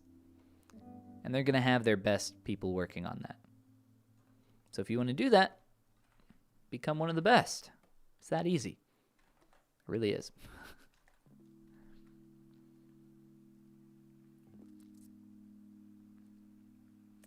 Looks bad, but what can you do when you're starting off? This is supposed to not look good. You gotta stop thinking of your sculpt at this stage as being good or bad. It does not matter what your sculpt looks like when you are working on it. It matters what your sculpt looks like or your artwork looks like when you take your pen away and you say, I'm finished. That is what is important. When you are working on something, especially during the early stages, like how many, I've made like 300 brush strokes on this. Just kind of noodling away here while I talk. This is nothing. I was like, I don't even know how much time that was. Does it give me the time? So, like 20 minutes intermittently going back and forth talking. I can sculpt a head, a pretty decent head, in like an hour. Here, just kind of noodling and talking, it'll take me a little bit longer. But your objective during this stage is not to be creating something beautiful, not to be creating something that looks good. It matters where you are going, not where you are right now. That is also true in a larger sense for your art career.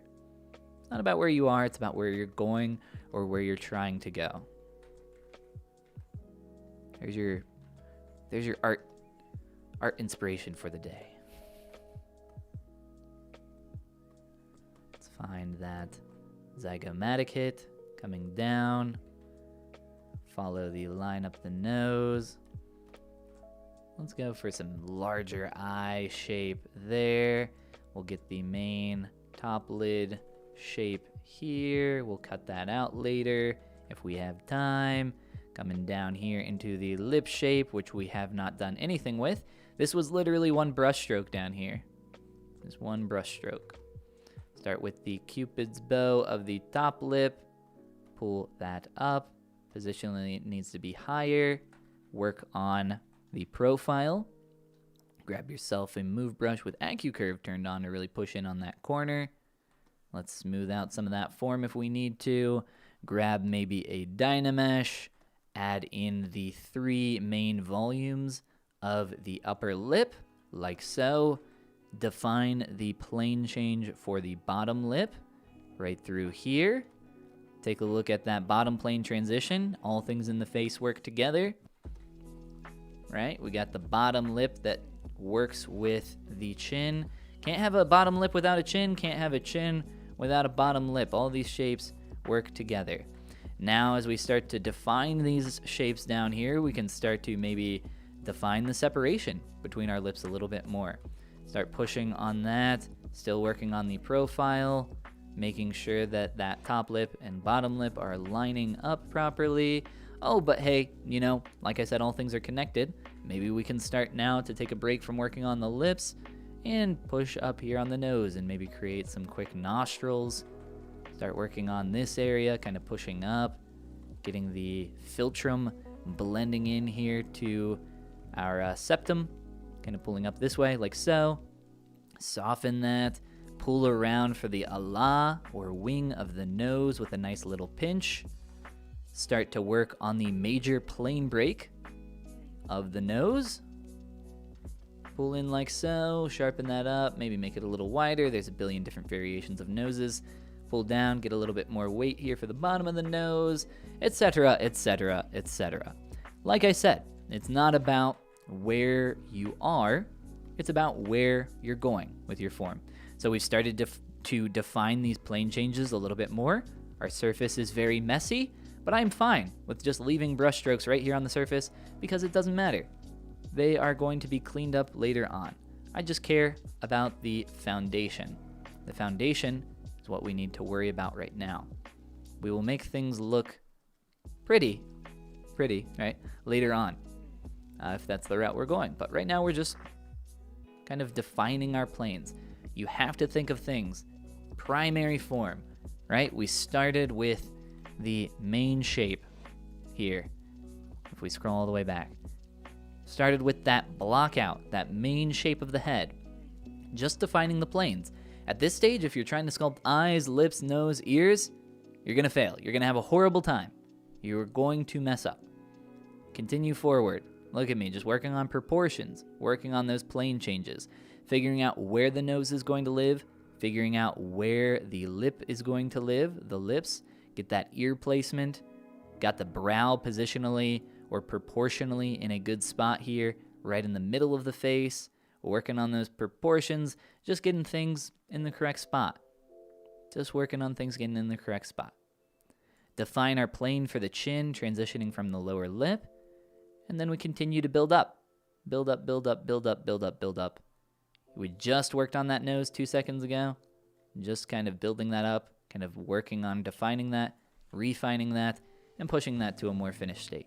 Now we could start to do that on the eyes and continue working on that. We can continue to work over here on the cheek, build up this volume, maybe give our quick head a neck by inserting a sphere and pulling that down. Lots of different things that we can kind of continue to do here to take this to the next stage. Maybe we could even do a remesh, which I will do very quickly here while I check chat. But yes, that is what we want to do. Focus on where we're going. Changes everything. Yeah, it does. I mean, you have to be in that mindset. Always been a bit of a perfectionist. Well, it's like trying to start a drawing and you draw 10 lines and you say, these 10 lines aren't perfect. You don't even know what the finished, you have to get more on your canvas. You have to get more down. You can't do anything with 10 lines. You can't do anything with 5 minutes here in try to just make everything all at once. You're going to fail unless you really know what you're doing, unless you are a little bit more of experienced and can kind of work, what's the terminology when it comes to art? Intuitive. If you're more experienced and you kind of intuitively know these things and you can just keep them going super quick, just get everything into place. That's a little bit different, but you have to really know what you're doing to be in that kind of intuitive state for that ability. It's a hard thing to be able to do. So like all this, I can just soften it out. I just don't care. It's all just garbage. It's all just primary form. Like I still got this hard plane here. Why? Why do I have these hard planes here that don't exist on a human face? Because it's a foundation. It's just a foundation. I've sculpted many heads. So I might be a little bit faster than someone that's I say a little bit faster than someone that is new, but I will most likely be a lot faster than someone that is new. Speed is not the name of the game. Time spent, putting in the hours, eventually getting quality is the name of the game. Anybody can, paint the Mona Lisa, right? Anybody can do it. It just might take someone a lot longer than maybe a professional. But anybody can do it. So it's going to require some time. It's kind of an ugly nose.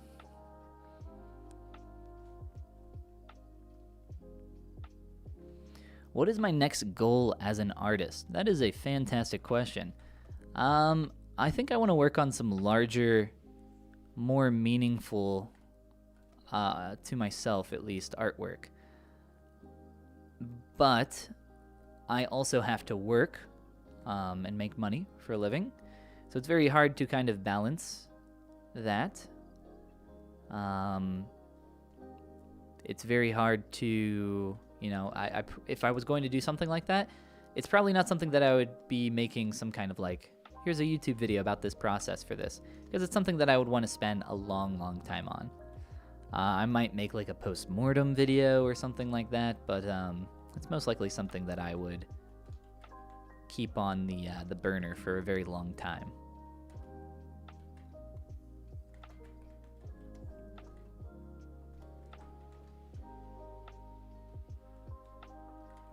Keep that in mind. The real thing that matters is time. Absolutely. Have a fantastic rest of your day. See you later. Fatal frog. Later, man.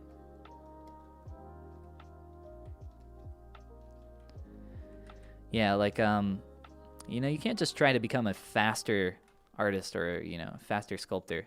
Speed is something that just comes with time.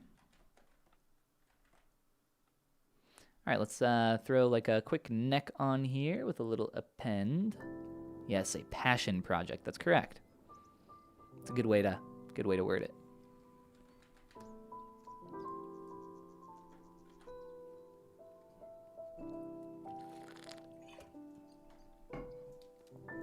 Let's see. I just like to use spheres for everything because it's easy. I don't have to switch my brush. But a cylinder probably makes a little more sense for a neck, for a primitive. But hey, you kind of got a cylinder here if you just stretch it out, right? Pretty much a cylinder. Position's a little bit awkward though. And we need this plane coming down for the bottom portion of the chin. So that's incorrect. But that's why you keep things simple and messy during the beginning, so you don't waste time cleaning things up. You just put in the work, get it down as quick as possible, and then you can iterate on that.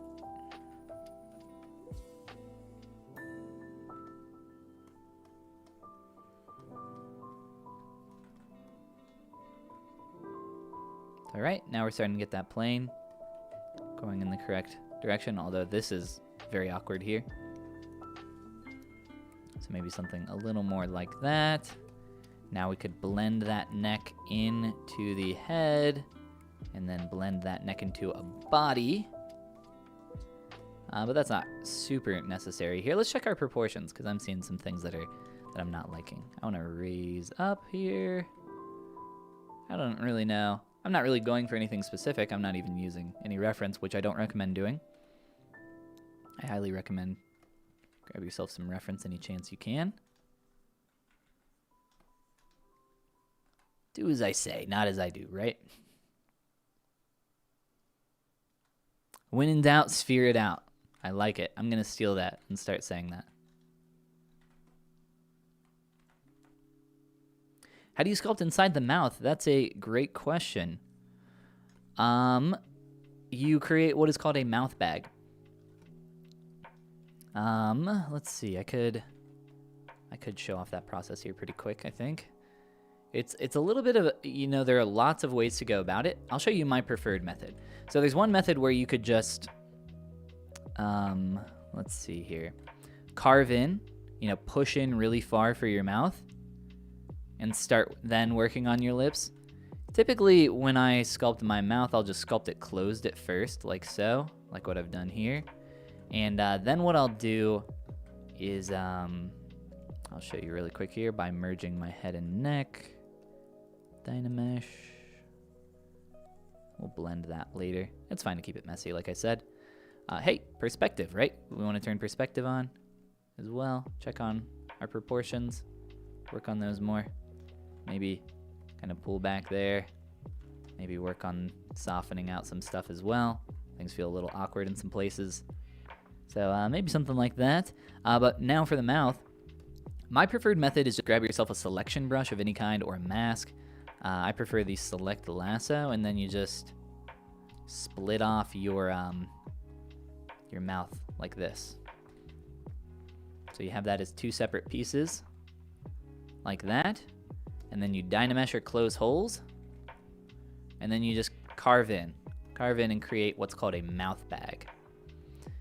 And a mouth bag is just a little room inside the mouth so that when we merge these back together, it's going to be a messy process, by the way. It's okay. It's okay for it to be messy. So when we merge these back together, you can open up the mouth a little bit, like that. Dynamesh back together. Now we have what is called a mouth bag, this little area here. So then we refresh and work on this. Like I said, another way you can just push in on the form, and that's absolutely fine. This way also works. It just kind of comes down to preference. I kind of like this method, but use whatever you are most comfortable with. I would say try both if you haven't. And then from there, you can start refining, working on those a little bit more, cleaning up the mouth bag. We just merged that nasty neck here. Nasty neck. So we'd have to merge that. Something like that. Blend through here. Start to blend down the back of the neck, etc., etc. Continuing to clean up our head.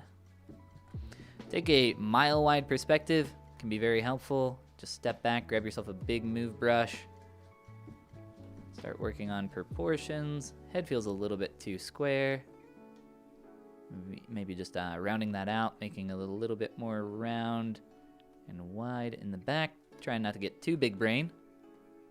Big brain mode over here. And maybe a little bit of a tighter edge back here.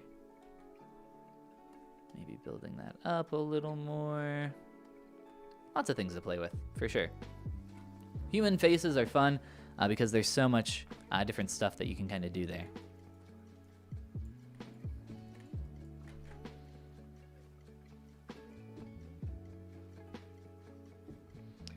Can you use a mouse for sculpting instead of a tablet? I know it's a painful question. Yeah, you can, absolutely. I mean, you can use a rock to paint, but do I recommend it? No. A really good example is the artist Paul Kwan, Zeronis, however you say his name. He paints using his finger because he had a hand injury a long time ago. And he's a great artist, and he gets the job done. Would it be easier or better to use a pencil? In my opinion, yeah. But, you know, he's kind of forced to do that. I know a lot of people that can make amazing artwork in programs like Paint. So, you know, use what you like, I guess, is maybe a way to say that. I would say I think you should use a pen. You don't have to if you don't have the ability or option to. Try it out with a mouse, but you're going to have an easier time, I would say objectively, using a pen. It's going to be tough if you use a mouse.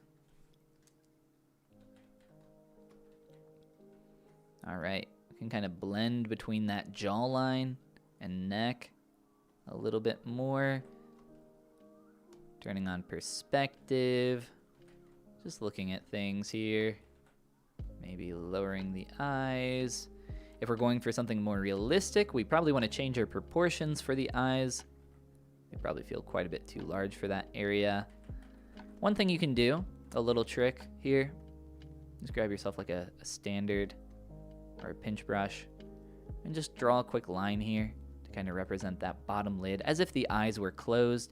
This is a great way to just, I was going to say to eyeball it, but it's a little bit of a unintentional pun. We will avoid the puns here. No puns allowed. But that is a great way to start gauging your proportions and just kind of how things are looking in general in this area, as the eyes are a tough area. It's very difficult. Tough area to work on. And anything that you can do to help push in that direction, I recommend.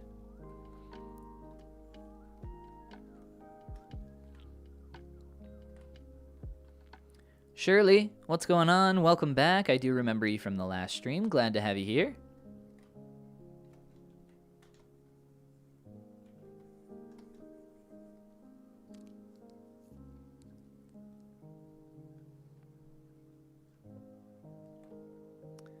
Yes, the pressure sensitivity is something that you lack, but this is a lot more natural for sculpting and drawing than, you know, sitting here with a mouse and just trying to, like, finagle it, in my opinion.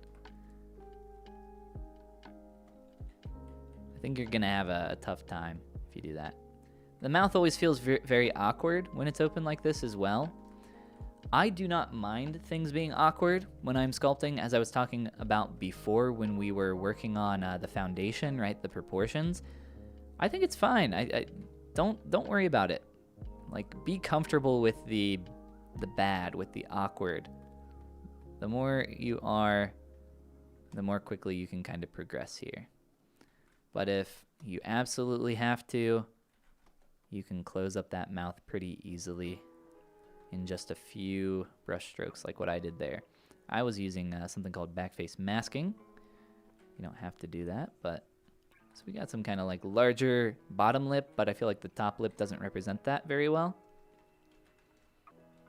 So I'll try to get that a little closer in kind of shape, language, and volume. Maybe do a little bit of the opposite for the bottom lip, make it a little bit more small.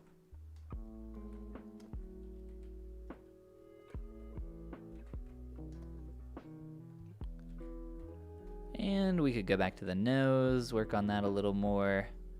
What kind of nose we want on this indiscriminate person? Maybe a big old square nose. With some big old wings of the nostrils there. Noses are so fun because you can have so much variation in shape. And you're pretty much always gonna come out with like somebody's nose. And it's fun to experiment, make sure you're not getting like same face syndrome, where you're making everything the same way every single time.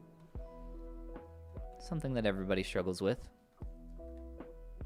Puns are the best. With a name like Jet Leopard, I could see why you would say that.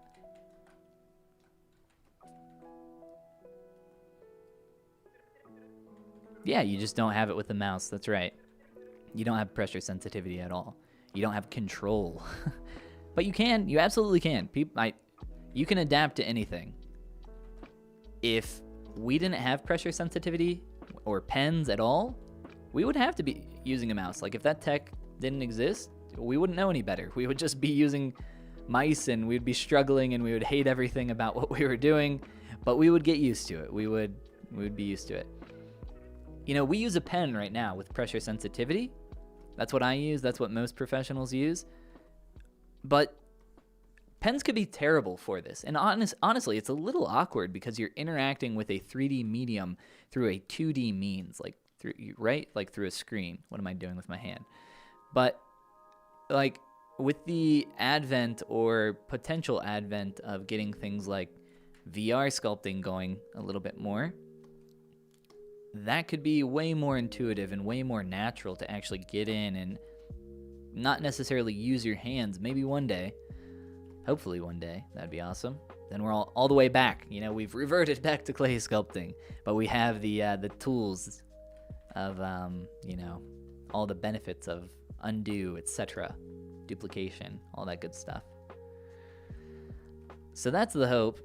Get to a place where we're working with a more natural tool. The real goal would be, in my opinion, is to let the tool melt away, kind of blur the line between, you know, the eventually just having that seamless interaction with your sculpture. And then anybody, just like picking up Play-Doh or clay, can just pick it up whenever they want. And it's very natural, very intuitive. So there we go. We got a very basic head going. I don't know how long that took. Not very. But we can kind of scroll back through here. Look at the undos maybe. There's more that we can do here to kind of push on some of the shapes here around the face. Maybe play around with some volumes. Kind of coming down here this way for a nasolabial. Depending on how old we want the person to feel, we can make that stronger or not. We can turn off perspective for a little bit and keep sculpting. Always good to toggle on and off between. Never always working with one. Maybe a very square chin. You know what? I actually kind of like the blocky chin. Maybe a wider, blockier jaw. It's feeling a little more feminine, so maybe we could kind of start converting, right? Going into a more masculine direction. Maybe a wider brow. Maybe some larger lips. So much fun to just kind of sit here and noodle and experiment. Find some new directions. Play around with shapes that you don't normally get to play around with. There's this very kind of interesting rhythm on really masculine. It's what would you call it? An abnormality, or there's a different term for it, but it's a deviation from the norm of a lot of traditional planes of the face, and it's caused by having this really strong masseter muscle, as well as kind of this like really hard plane break coming out to the bony structure of your zygomatic here, creating like this really strong plane change through this area. Creates a really interesting form. Face is a little squashed, but we can play with that.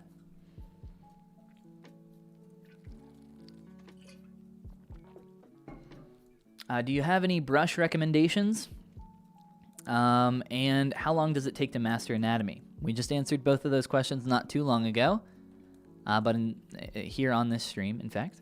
But in terms of brush recommendations, I would use the default brushes, or you could also check out my brushes that I have over on my Gumroad. You are perfectly capable and fine to just use the default brushes.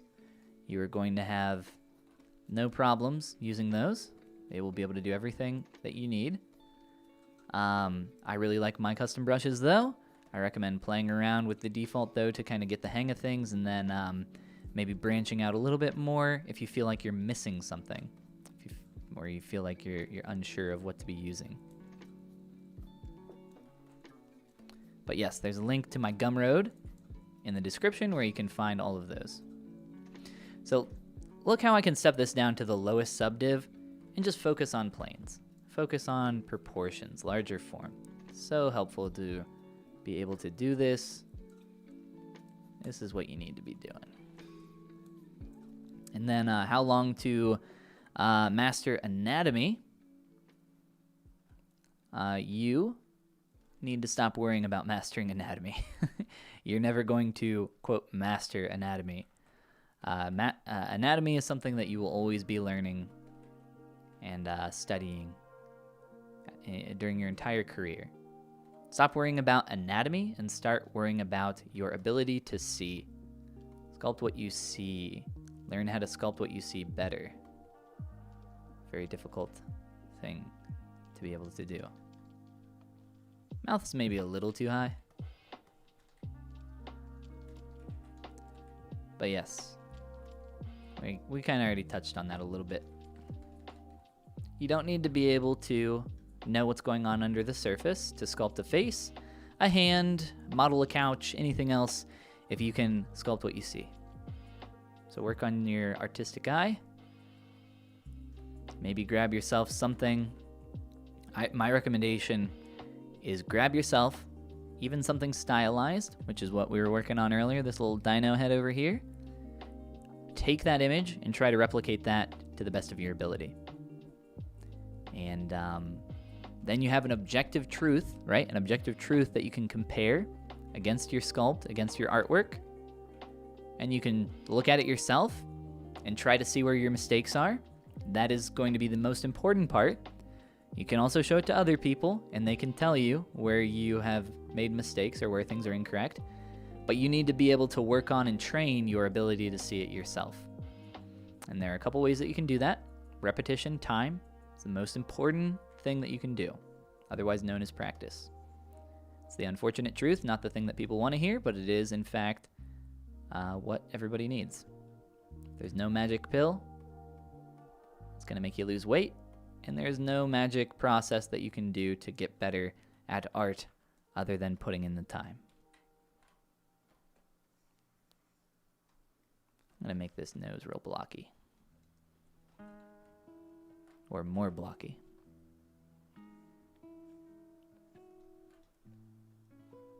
Kind of a fun shape.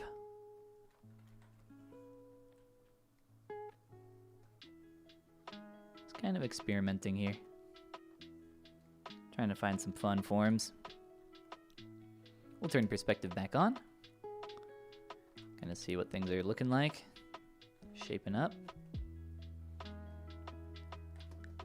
Kind of getting this like forward slant going on here with the head. Can we make a more blocky head as well? Let's go more square. So this is kind of the shape language that I've been playing around with here, as we've been kind of started down in the chin a little bit, and now I've been like cascading that up through the rest of the head. It's kind of a fun shape language. I like it. Blocky head, a blockhead, so to speak.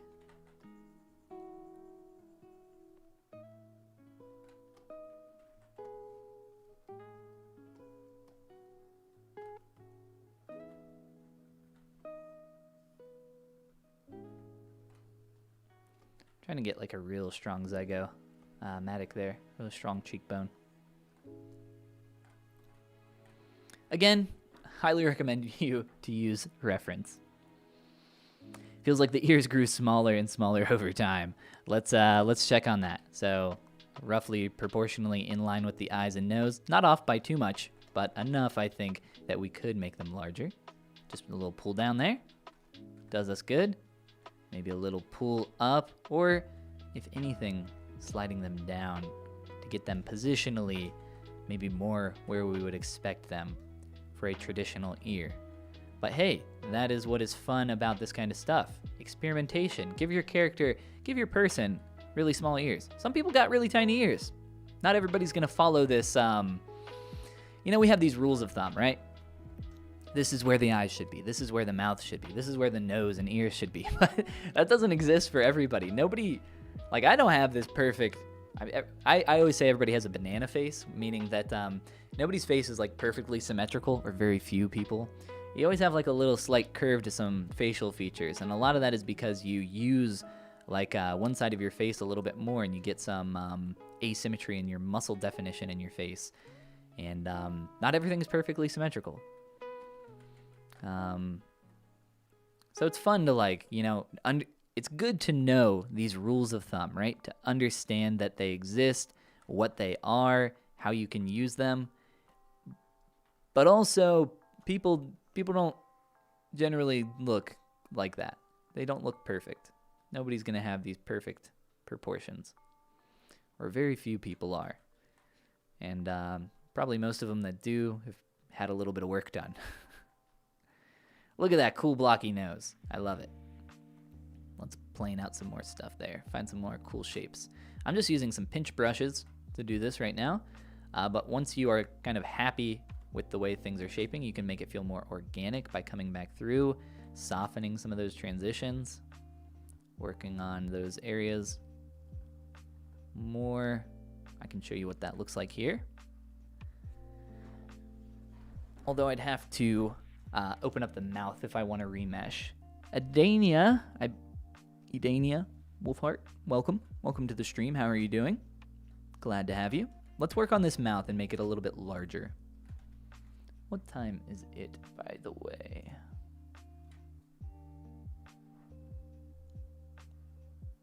All right. I have about 30 more minutes to hang out, do some little sculpting here, and maybe answer a few more questions. So if you do have any questions, and you're maybe just chilling and listening in the background, feel free to pop in, get them in while we still have the chance, whatever it may be.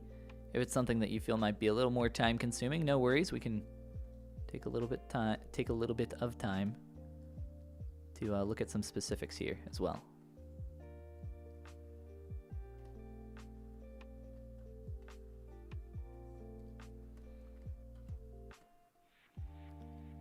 What do we think of our newly formed up lips here? Making them quite a lot larger. Quite wide here on this top lip. Kind of like this big bottom lip. Could we go wider on that top lip? How wide can we go before it feels silly? That's always the question, isn't it?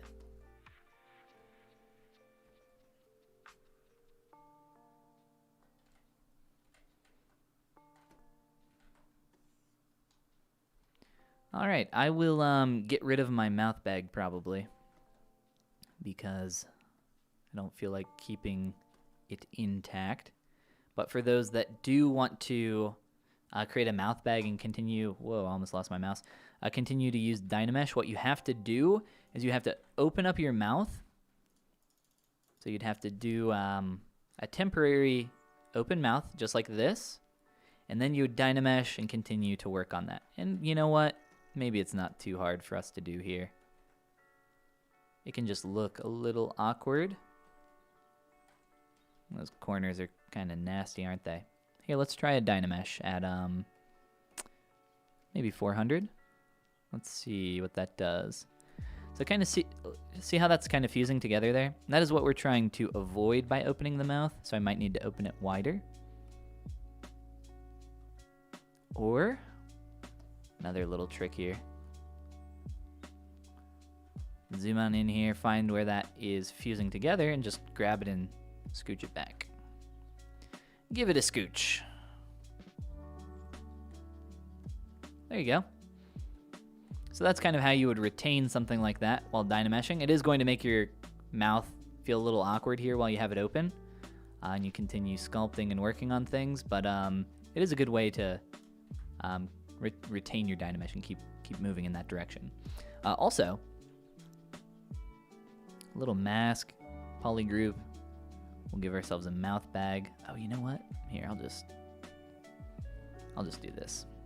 Quick temporary polygroup for remeshing. And before I do that, we will scroll back so we can kind of see the development of that up to this point. You make it seem so easy. Well, I've been sculpting for a while, you know? The only difference between someone, it's just experience. It's literally just experience. It's just time, right? So again, working on those, you know, just the main shapes, the big shape of the skull, the proportions of where the nose needs to be, where that mouth needs to be. Not trying to get a perfect mouth, just trying to make a line, just trying to know where that exists, where it lives. And then redefining the lips, adding those secondary forms on top, defining the volume there of the nose, you know, continuing on. Softening some things because we have a decent foundation, and now we continue to work on it. And at first I was going for a more soft, more feminine face, and then I gave the character, after making a mouth bag, gave them a little bit more of a blocky chin, and decided, hey, let's play with that shape language. It was pretty fun.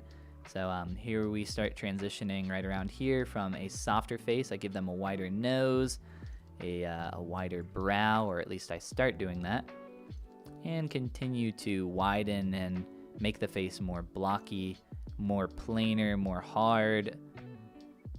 In these strong surface turns all the way to where we are now. So very blocky, kind of a big head up there, isn't it? But it's fun. I think it's some fun shapes. These hard edges, these plane changes, that's what these are called.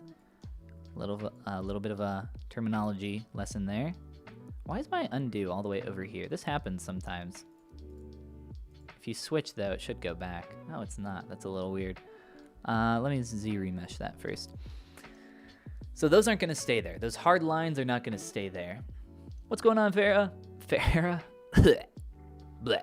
What's going on, Farah? Those hard lines are not going to stay there. We're going to soften those, make it more organic. We're still going to retain the blocky shape, but our planes are our foundation. So we need to find those first. What book do I recommend for learning anatomy? I do have some anatomy books, but I don't recommend any specific book. I could maybe go find a couple and say, these are kind of fun. What I recommend doing, though, is trying to sculpt something like a nose. And if you start to struggle and realize that there are gaps in your knowledge, go and do some research on some noses. If you are sculpting a hand and you say, man, I cannot figure out what the palm looks like. No matter how many times you look at your own hands, right? Best reference in the world for hands, by the way, right in front of you. And you just can't figure it out. Then go look up some additional information. Do not try to just grab a book and study a ton of information at once. You are going to have a bad time and you are not going to be very successful. What you need to do is you need to study information piecemeal. You need to find where you have a gap in your knowledge and then research that specific thing. And then you need to go practice it and apply it immediately. Do not say, oh, okay, so that's how a nose works. Let's look up lips now and like continue on. No. Stop. Nose, you looked at it. You got a reference up, maybe on another monitor if you have one like me. Print it out, keep it on your screen. You can import reference images in here. Use something like PureRef. Lots of different options. Do that. And then, oh no, the stream is buffering. Hopefully you guys can still hear me. And then practice it. You have to take action upon your information that you study. You can't just go studying a ton of different things at once. You're not going to be very successful. All right, so here I'll show you guys the process for now taking these sharp edges, these blocked out planes of our form, and starting to push those into refinement, into more of an organic state. So I'm just gonna go over these, fill in any weird gaps that I see where things are maybe getting too concave or too convex. Just working on cleaning up my surface. Some smoothing here and there. Very gentle with the smooth brush as well. Very destructive brush, you have to be careful. I'm just going through and cleaning up. Softening, cleaning up, and look at that. We're starting to feel a lot more organic in some of these places. Oh, we're getting some weird stretching down here by the lips. Another bit of an issue when creating mouth bags. I'm not going to take the time to make the topology super clean though right now. We'll just... Oh, that's pretty annoying, isn't it? Let's see if I can kind of finagle that really quick. And then we'll continue softening.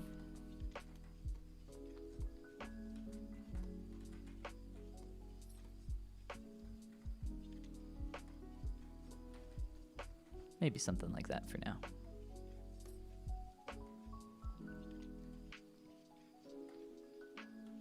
Absolutely, yeah. It's a bad idea to bite off a ton of information and then try to chew on all of it at once. You have to break it down. Break it down. All right. So I feel like the head is a bit awkward, but in terms of the shape language, we're kind of following the same idea. What can we do here? Let's take a big old step backwards. How can we push on that to make it feel a little less awkward, but kind of still have some fun with that shape language? Maybe just a little bit lower in the front.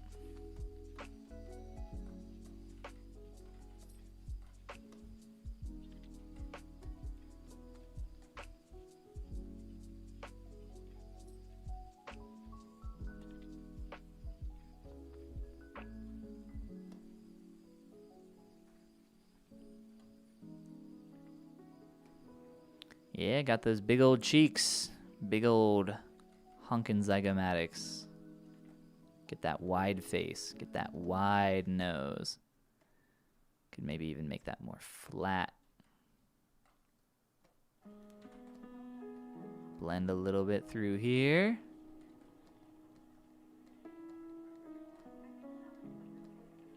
Soften. There's a nice rhythm you can get through here as well to kind of create a nice bump here initially. A very masculine, strong rhythm for a nose. Get a hard turn. Something like this. Very fun shape from the silhouette as well. Maybe pull down on that brow a little bit. Let's keep it square though. Don't want to add in like a ton of expression here. Keeping things nice and blocky.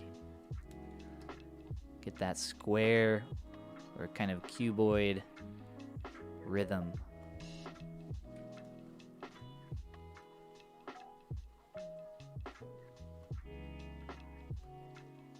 Let's go a little bit flatter through here maybe.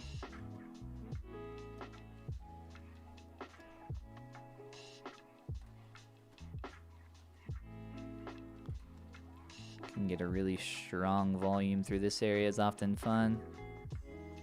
On these very blocky faces. And it becomes a little too round there, I think, for my liking. Kind of maintain that rhythm a little bit more.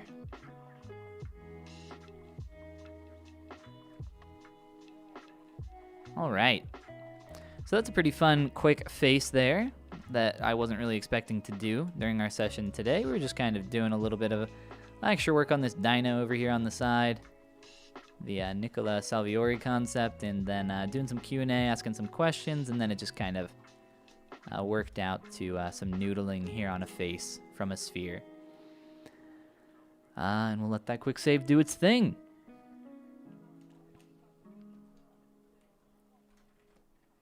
Maybe a little bit more through here. I want to take a look at that neck. So normally we would get like the traps or trapezius, right? Connecting on here, getting a little bit wider. We don't really have a body to speak for here. So the transition as it goes back would become a little bit more wide. Since we have such a muscular face, I would expect to have a very similar rhythm cascading down the neck into the body. So kind of widening out there, maybe getting even a bit more thick than the face in some areas. Get a real ripped, jacked neck. It's kind of fun. It's fun to experiment though, you know? See what works, see what doesn't. Kind of a fun blocky face. Maybe too blocky up on the forehead still. I don't know. Maybe too blocky back of the head. Just some quick trims here and there. Could really flatten the top of that head if we wanted to. Let's check the proportions there. So maybe like lowering that just a little. It's kind of fun. Pulling in the back of the head. Getting this really big, bulky face here on a tiny skull. Got a tiny brain back in here. Something fun to kind of play around with there a little bit more. This is still pretty sharp. We'll soften that. What do you think the level of English and more than mine level of English an artist needs to work? Is the vocabulary mainly professional, or do you need to know the language at a high level? I don't think you would need that high of a level of understanding. I think if you can get across basic meaning of, I guess it would really depend, because there are definitely some specific things that would be difficult to convey with just a rudimentary understanding of any language. I used to know a lot more Japanese, but I don't practice. I haven't practiced in like close to a decade, really. or studied in close to a decade, but I used to know a decent amount of Japanese. But even at that level that I was back then, it would probably be pretty difficult for me to work with someone that only spoke Japanese. We could get across meaning, but it might be tough. It might be difficult. So I don't know, I guess it kind of depends like what type of job. If there's going to be very specific lingo, it's kind of hard to give a general answer for like the entire, like for every possible job you could be working as an artist. So I don't know. I guess it depends a lot.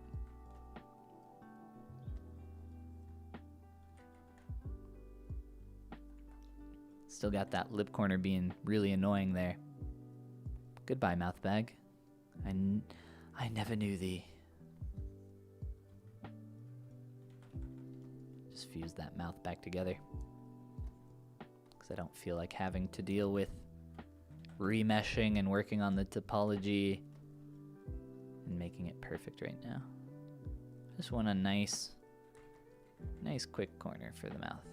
Build up this form a little bit, blend it into the rest of the face, smooth it back out, and voila. Beautiful. Oh, you can see a little bit of that brush stroke still. Some of these lines, or planes, still a little hard, but I don't know, kind of a cool aesthetic. That eye gets a little wide here as well. That's a bit awkward. That should be a lot smaller.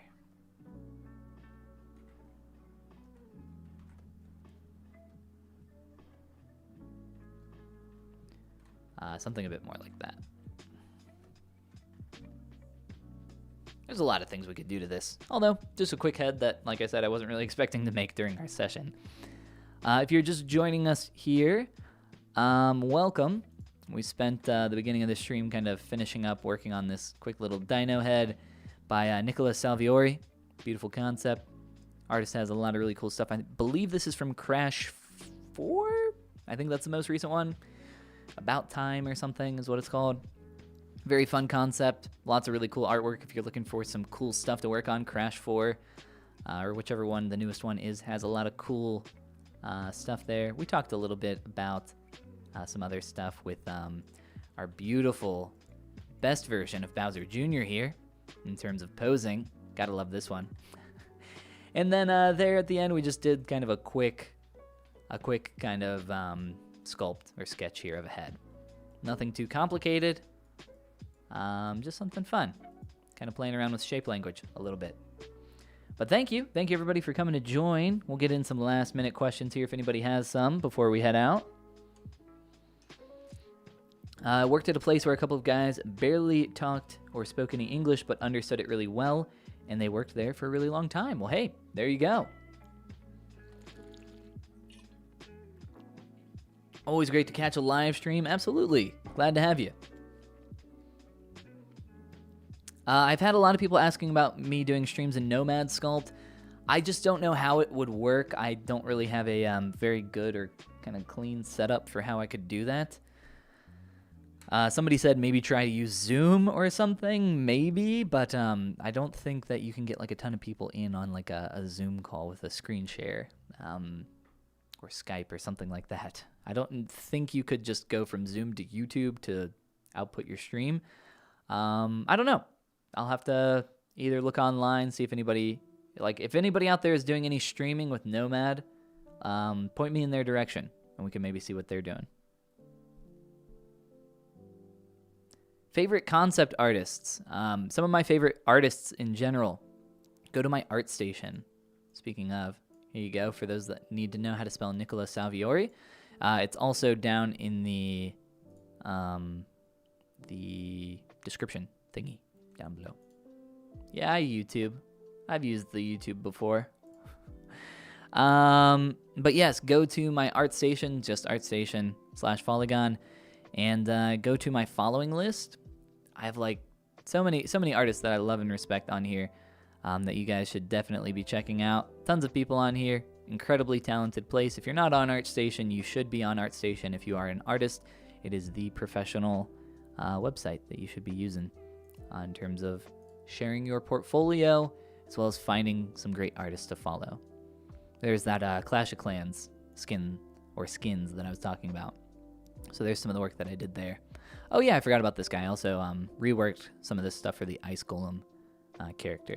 There you go. Primal skin. This one was really fun. And him there. So some cool stuff there. Other cool little projects. If you are interested in seeing some more polished videos, definitely check out my most recent video working on this Bowser Jr. sculpt based off of a Luis Huerta concept. If you guys haven't seen that one, there's a link down in the description, as well as most recent kind of like larger, really big scale project was Sculptober, where I spent an entire month. Every single day I made a new character, mostly a character bust, some full characters here as well. But yeah, I have video processes for literally every single one of these characters.